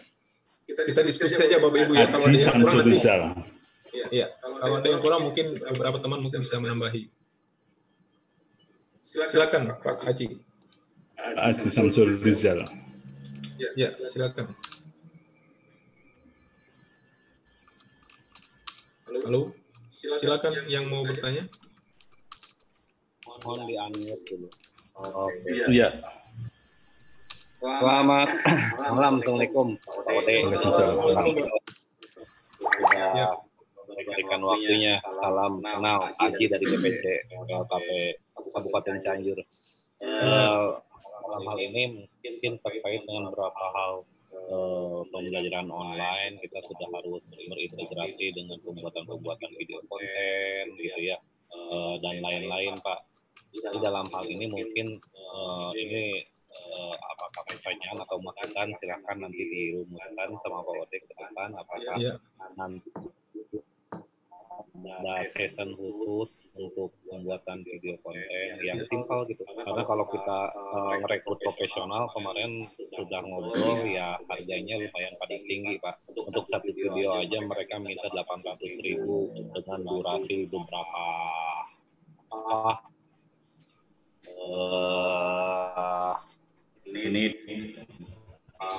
menit gitu ya. Ini itu bidang hospitality, yang mana hospitality ini memang terdampak paling berat, Chandra. COVID ini, bidang pariwisata khususnya. Ini kan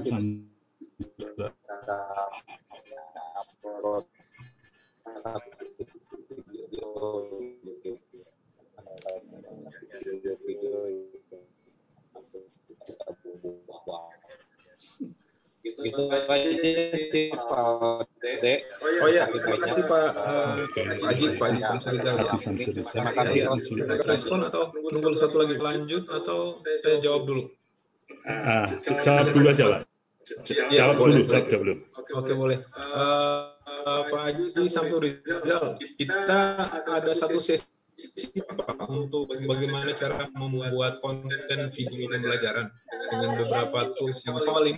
Kita dudukan dulu permasalahan administrasinya, admin satu kliknya, sehingga nanti masuk ke dalam kontennya apa yang harus disiapkan dan bagaimana praktiknya itu kita sudah siap, termasuk misalnya bagaimana mendownload video pembelajaran ya, termasuk kita harus menguasai QR code itu. Tidak perlu misalnya alamatnya ini di video pembelajaran ini, tidak perlu, bahkan kita hanya mengirim quick respon aja. Itu yang nanti kita siapkan. Jadi pintasan-pintasan ini yang nanti bisa melengkapi kita ketika sudah menyiapkan konten ya, termasuk video pembelajaran, termasuk modul online dan lain sebagainya. Itu Pak.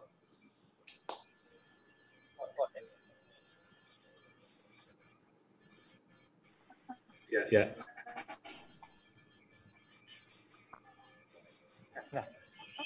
Halo. Waalaikumsalam. Ayo Pak, enggak Pak. Saya Swirno nih Pak, dari Tanjung Pandan Belitung Bubble. Iya. Silakan. Saya mau nanya nih Pak Ode. Iya, silakan. Ini kan kita kan sudah bikin misalnya QR code ini ya. Iya.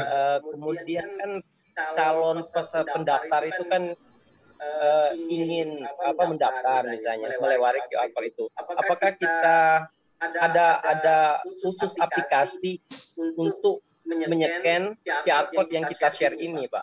Oh ya. Gitu Pak pertanyaannya. Iya. Terima kasih ya. Apa boleh kita izinkan untuk praktik mendemokan, Pak? Boleh, Pak, boleh. Atau ke saya ya. Ya, ini juga mungkin bermanfaat ya, karena saya berpikir itu teman-teman yang di kelas ini adalah kelas lanjutan begitu. Jadi ketika saya misalnya menyampaikan Google Form, mungkin otomatis sudah tahu. Jadi saya minta maaf kepada yang sudah mahir, tapi saya bagi saja informasinya biar yang lain juga paham gitu ya. Kita izin ya. karena betul-betul memang tidak semua paham, apalagi teman-teman di daerah ini. Kalau yang teman-teman di perkotaan mungkin sudah sangat paham tentang ini. Saya bagi beberapa informasi penting, misalnya bagaimana kita membuat sebuah QR code.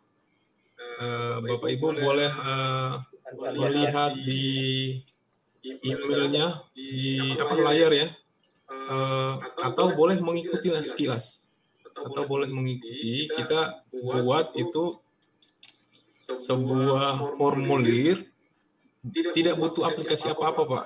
Ini adalah fasilitas dari Gmail, Google, yang kita bisa manfaatkan untuk pembuatan formulir. Ini formulir ini apa? Formulir pendaftaran atau rekrutmen peserta, dan ini saya contohkan ya. Saya contohkan, kita harus masuk, mudah-mudahan tidak mengganggu ya slide saya nih. Saya pindah dulu. Untuk menandakan kita sudah masuk di email form seperti ini, Bapak Ibu lihat, klik, pasti sudah pernah melihat ya seperti ini. Ini hanya muncul kalau kita menggunakan laptop Bapak Ibu, atau versi browser. Browser itu apa maksudnya? Yang tampilannya seperti ini. Kalau di Android atau Bapak Ibu coba pakai HP, Android Drive ini harus diinstal tersendiri. Gitu. Jadi caranya apa? Caranya membuka di Drive. Nah, di Drive ini adalah sebuah penyimpanan, fasilitas penyimpanan online yang disediakan Google untuk menyimpan berkas. Dan fasilitasnya, ruangnya cukup besar ya, sekitar 15 GB ini. Sebelah kiri ada tulis 15 GB. Cara membuat formulir pendaftarannya bagaimana? Kita pilih ini, new. Pilih new, kemudian kita akan bikin formulir kan Bapak Ibu. Kemudian kita pilih more, kemudian Google Form. Saya praktikkan sedikit, minta izin Bapak-Bapak yang sudah kelas advance ya, biar tahu juga. Ini sebenarnya bagian dari kompetensi juga bagaimana cara membuat formulir. Kalau sudah seperti ini, kita tinggal tulis saja, misalnya pendaftaran LKP Maju Makmur, misalnya, contoh ya. Di beberapa ini kita misalnya panduan seperti ini. Kemudian kita tinggal pilih aja, misalnya ini kita ingin isi, kita ingin ya, saya di beberapa praktik mungkin bisa lebih, saya copy untuk pindah ke slide yang kedua, nama lengkap, alamat, kemudian kita copy lagi untuk duplikasi ke berikutnya. Ini bidang kursus, bidang pelatihan apa? Misalnya 3 ini aja, lengkapi data yang lain bisa menyusul. Ini jawaban singkat ya yang ingin kita minta dari teman-teman ini. Kalau daftar ini ada nama lengkap, alamat ya. Ini saya coba rubah sedikit. Alamat, kemudian bidang pelatihan dan lain sebagainya, ada tanggal lahir, ada segala macam. Ini kalau sudah selesai, kita send Bapak Ibu. Kita ini sebelah pojok kanan yang ungu, Bapak Ibu bisa lihat. Kita send, kemudian mengambil link untuk membuat barcode itu di sini. Ini ada link seperti rantai ya, satu rantai. Bisa kita perpendek atau boleh pakai yang panjang saja boleh. Kita perpendek, shorten, kemudian mengcopy ini, mengkopinya, kemudian pindah ke QR Monkey tadi.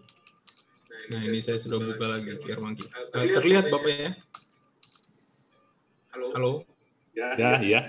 Linknya terlihat Pak ya? Terlihat Pak. Terlihat ya? Oke. Saya butuh respon, khawatir tidak terbuka begitu. Jadi, di sinilah URL itu. URL pendaftaran tadi. Nah, untuk membuktikannya, Bapak Ibu coba yang masih menggunakan QR, ini saya munculkan di sini kode tadi dari form Google tadi, dari Google Form ini saya copy. Oke, Google Form ini kalau sudah dibuat dia tersimpan otomatis Bapak Ibu, tidak perlu disimpan lagi. kita pindahkan ke QR ini, kemudian saya buatkan ya. Oke, saya buatkan seperti ini. Oke, kemudian Bapak Ibu coba mengetesnya, apakah masuk di laman apa namanya promosi Bapak Ibu. Coba saya download ya biar lebih jelas. Ketika di download seperti ini, silakan Bapak Ibu yang mencoba apakah benar masuk dalam form yang saya buat tadi, sehingga akan juga berlaku sama kepada teman-teman atau orang-orang yang akan mendaftar ke kita begitu. Ya, kira-kira seperti ini linknya, kemudian pintasannya. Jadi orang tidak menghafal ini, Pak. Ini kalau dihafal ini agak susah. Dihafal seperti ini. Jadi bagaimana cara meningkatnya? Kita biasanya juga benar ada teman-teman tadi yang bilang menggunakan pintasan memperpendek link dengan bit.ly ya. Tapi okelah nanti sambil berjalan mungkin saya akan kirim modul yang saya presentasikan ke teman-teman. Tapi ini apa namanya pintasan bagian dari praktik kita hari ini untuk menyingkat konten atau menyingkat pesan yang nanti melahirkan QR code. Gitu. Saya ulang lagi, ini dia, misalnya seperti ini. Karena ini panelnya agak lambat ya. Nah ini, Bapak Ibu coba menyeken yang ini. Silakan di-scan apakah benar masuk di apa namanya di HP Bapak Ibu untuk mengisi sebuah form yang isinya hanya 3 tadi, nama, kemudian apa tadi? Ada 3 itu. Alamat dan bidang kursus ya. Bidang kursus. Ya, coba di-scan supaya membuktikan bahwa benar ini ternyata masuk. Orang tinggal datang ingin mengambil barcode ini. Silakan Bapak Ibu sambil ada yang bisa menyeken dan memberitahu di pesan bahwa sukses atau tidak. Selain itu kita mungkin lanjutkan ke pertanyaan berikutnya. Oke. Sambil jalan Pak, ini mungkin ada juga yang mau menyeken sambil menyeken. Pak Odi. Ya. Sedikit tadi dari Google Form tadi menampilkan URL-nya itu bagaimana Pak Odi? Dia otomatis Pak ini. Sorry. Saya pindahkan Pak ini karena ada layar kita di sini. Terlihat Pak ya. Kalau dari Google Form ini kan 3 nih. Ya, setelah send. Oke, send-nya ini otomatis Pak muncul. Awalnya muncul ini. Email, maksudnya sebenarnya kita bisa mengirim ke email, tapi pilihannya kita bisa sambungkan link Pak. Link, karena panjang difasilitasi juga oleh Google biar pendek. Ini dia pendek Pak. Ya. Nah, kalau yang ini untuk embed ya, teman-teman yang di blogging, blogger, ya, ini disematkan di apa namanya laman blog website untuk apa namanya promo biar dia juga terlihat di sana sebagai satu formulir yang online yang embed HTML ya, hypertext multilingual. Kira-kira itu Bapak Ibu ya. Jadi tidak perlu ya formulir ini ketika ditutup apa tersimpan, dia tersimpan otomatis. Ya. Nah, bagaimana cara melihat hasilnya Bapak Ibu? Saya izin Pak ya, saya lanjut sedikit karena ada 4 orang yang merespon ini, sudah mengisi. Ternyata ini kita lihat ada 4 orang yang sudah mendaftar. Kita lihat hasilnya direspon Pak. Nah ini nih, Pak Irfan, Pak Susanto, Pak Hidayat. Semudah ini otomatisnya berjalan gitu. Dari LP3I Sukabumi, Kota Magelang, dari Pak Santo Magelang, Jakarta. Nah ini benar. Jadi kita bisa melihat respon. Hanya memunculkan barcode, ternyata dia auto-respon. Begitu. Untuk mendownload secara utuh, kita butuh, ini juga ya, tampilkan secara sheet, secara spreadsheet-nya Excel. Kita bisa menulis di sini, misalnya respon formulir atau pendaftaran. Dan kita bisa lihat siapa-siapa saja yang sudah mendaftar dalam sebuah form Google seperti ini. Bapak Ibu lihat tampil tidak? Excel. Tampil ya yang Excel, Pak Tri. Ya, betul Pak. Excel tampil ya. Nah ini sehingga kita tidak lagi mencatat, membuat sebuah administrasi yang bertumpuk-tumpuk, karena dia langsung jadi membagi dan memilah beberapa informasi ini. Jadi kita tinggal lihat saja di sini.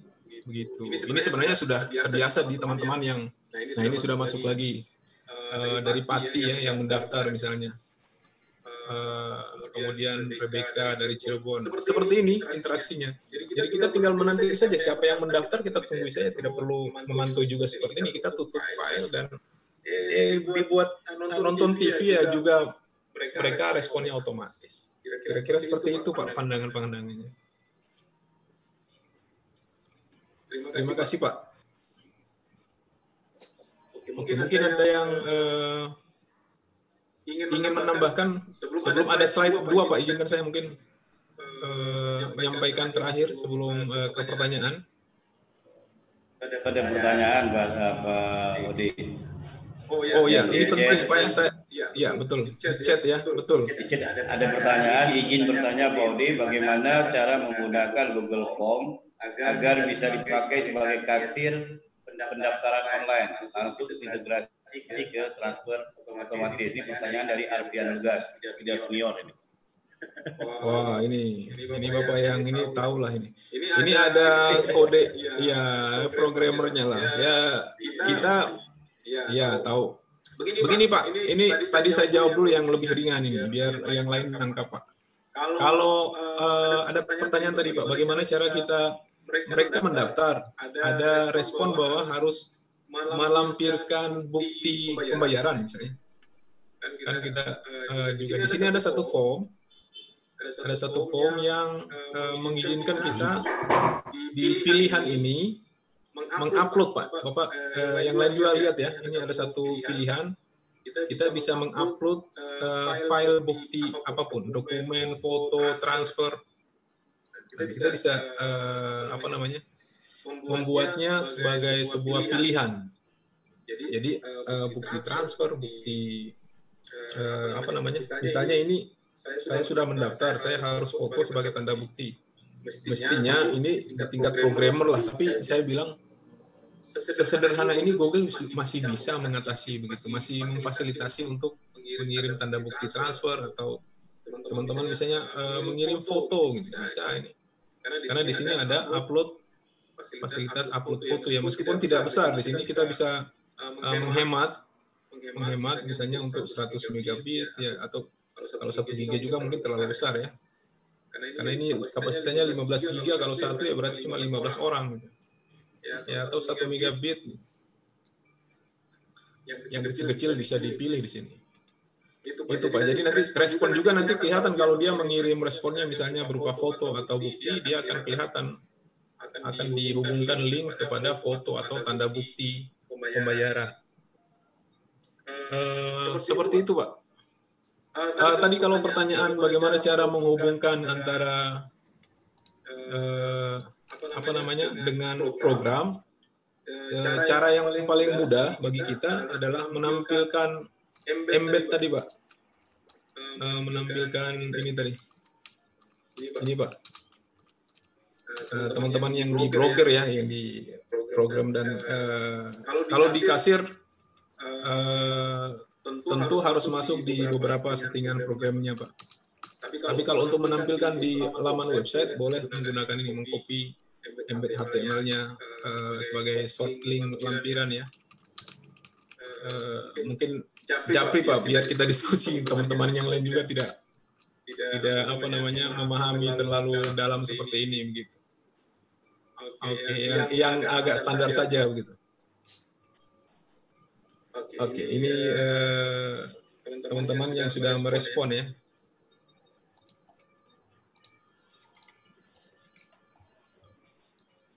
Oke. Tadi slide-nya terlihat tidak ya? Coba saya share lagi. Saya share lagi. Ini beberapa respon ya.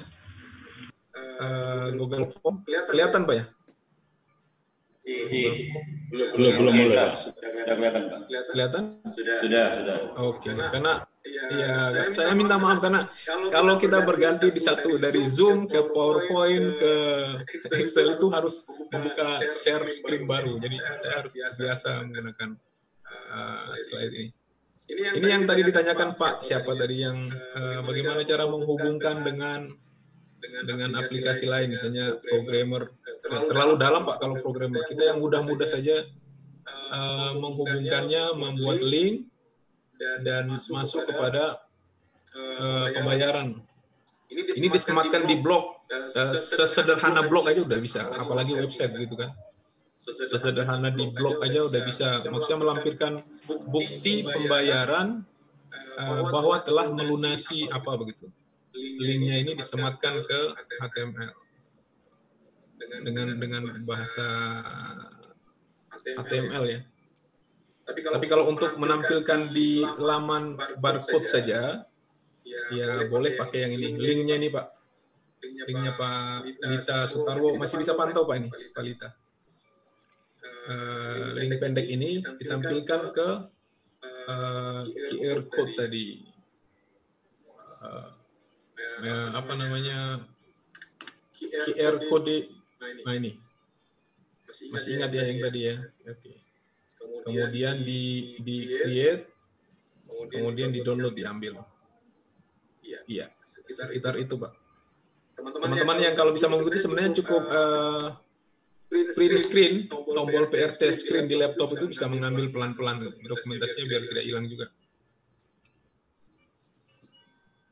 Oke. Tekan tombol PRT, SCR di setiap presentasi bisa juga. Atau kalau misalnya mau merekam ini juga secara mandiri juga bisa.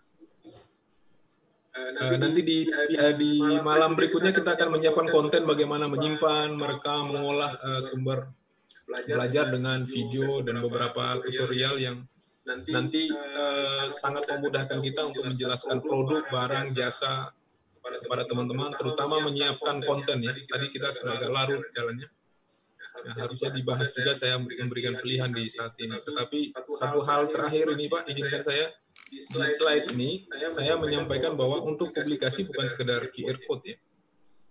Tetapi kita harus menyiapkan sebuah publikasi sederhana yang kita kenal dengan flyer ya, atau flyer itu. Saya pakai bahasa flyer atau flyer boleh. Saya liar aja Pak. Liar itu pusing bahasa Sunda. Iya. Jadi tulisannya FLY, sudah flyer. Ini saya tulis flyer ya. Flyer. Oke. Itu caranya mudah Bapak Ibu. Bagaimana membuat branding kita, LKP kita yang LKP sederhana untuk publikasi ya. Sebenarnya tidak perlu pihak ketiga kalau kita sedikit mau aja belajar.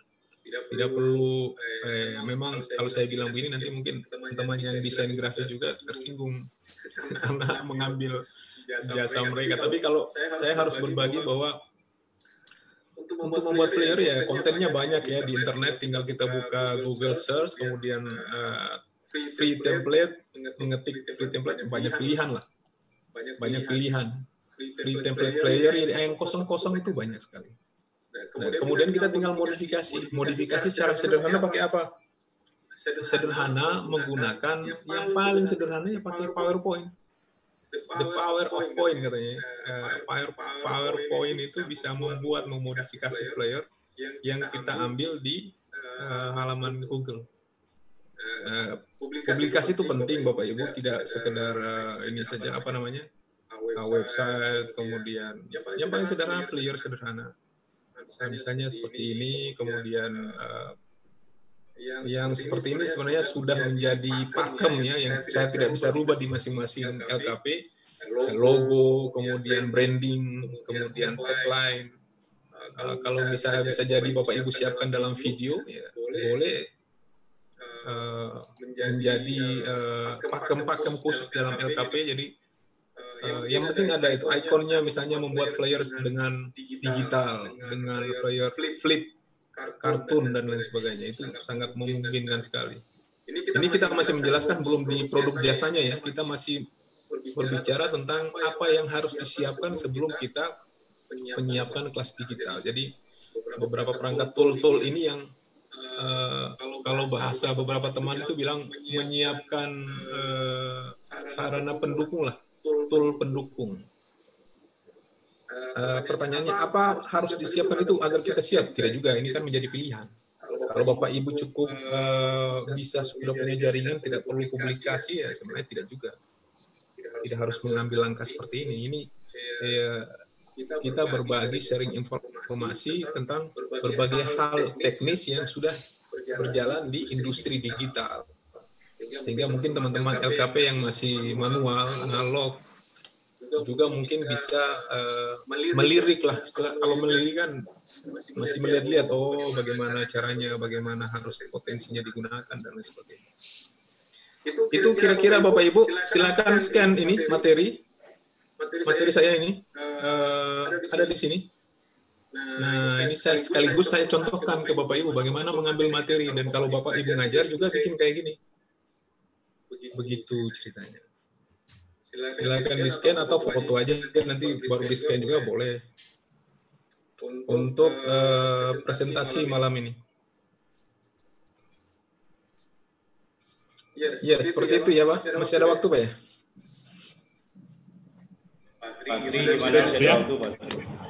Sekarang pukul 10 lebih 45 menit, 47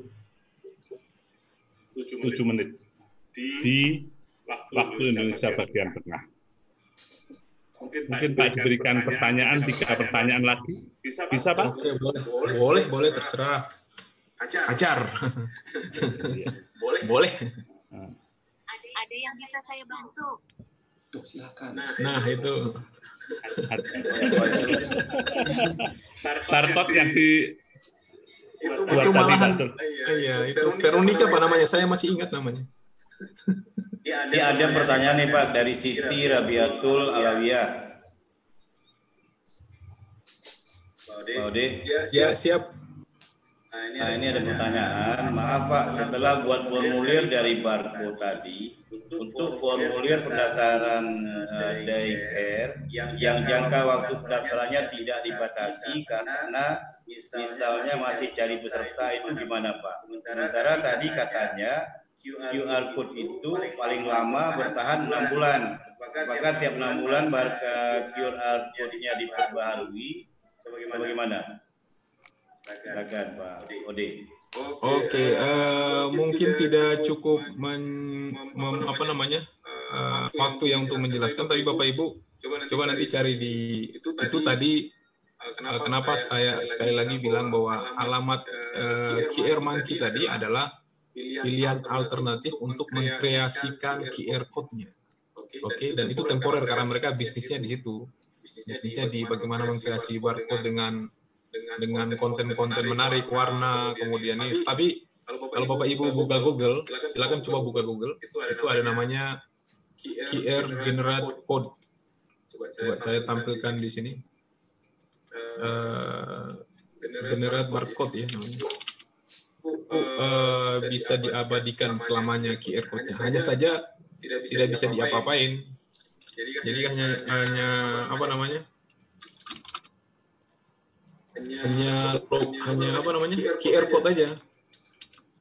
Itu hanya sebentar saya tampilkan alamatnya Bapak Ibu ya.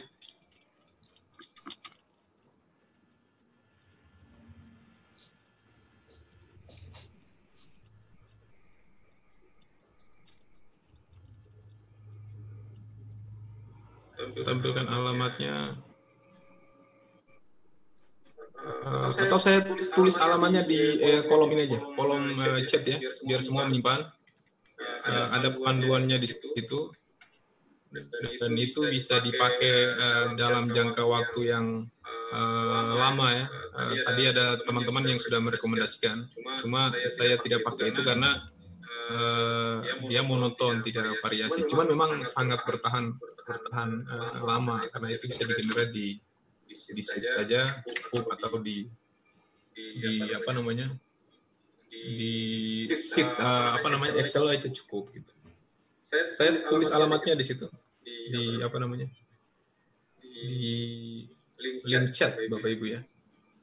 QR code ini ya. Iya.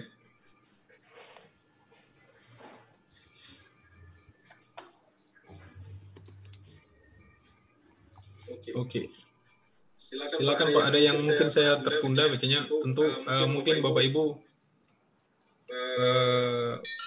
saya tidak tahu latar belakang Bapak Ibu sudah pernah praktik atau tidak. Paling tidak ini bisa menjadi alternatif pilihan ya yang kita sampaikan malam ini. Tapi inilah yang digunakan saat ini di industri-industri jasa dan apa namanya, marketing ya. Bapak Ibu lihat bagaimana kita mentransfer data dengan share it misalnya, kan QR code juga. Kita belanja pakai alat pembayaran, saya tidak sebut namanya, itu kan alat pembayarannya pakai QR code. Kita naik ojek online pakai QR code. Kita apa lagi? Belanja di pasar modern tuh pakai QR code. Nah, kenapa di LKP kita tidak gunakan QR code? Itu maksudnya.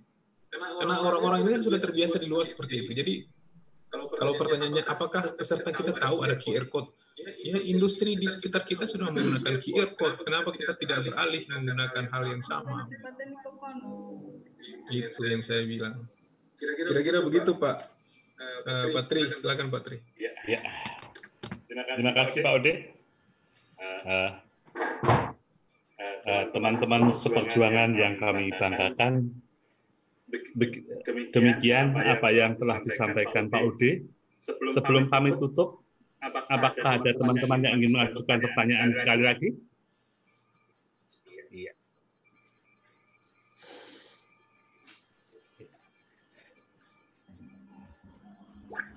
Iya Pak Ode, karena waktu sudah membatasi kita. Kini di Indonesia bagian tengah sudah menunjukkan hampir pukul 23. Di Indonesia bagian timur mendekati waktu tengah malam. Kami dari Forum Pengelola Kursus dan Pelatihan mengucapkan terima kasih atas apa yang disampaikan oleh Bapak Ode, dan insya Allah besok kita sambung lagi untuk materi yang selanjutnya yang berkaitan dengan bagaimana kita belajar e-learning di LKP dan juga bagaimana membuat fitur-fitur pembelajaran yang kontennya besok malam Mbak Ibu. Itu yang akan kami tunggu selanjutnya. Mohon kepada teman-teman seperjuangan tidak bosannya untuk belajar dan selalu untuk belajar. Oke. Terima kasih semua. Semoga menjadi bahan evaluasi bagi saya juga. Mudah-mudahan bisa kita belajar sama-sama lah, sharing materi, informasi-informasi. Terima kasih untuk semua Pak Sekjen kalau masih ada, Pak Aril juga memantau, teman-teman lain. Terima kasih. Terima kasih. Dadah. Selamat. Wabillahi taufiq wal hidayah. Wassalamualaikum warahmatullahi wabarakatuh. Waalaikumsalam warahmatullahi wabarakatuh. Waalaikumsalam warahmatullahi wabarakatuh. Pak Sekjen masih ada monitor? Tidur kali. Kita unmute semua, silakan berdiskusi.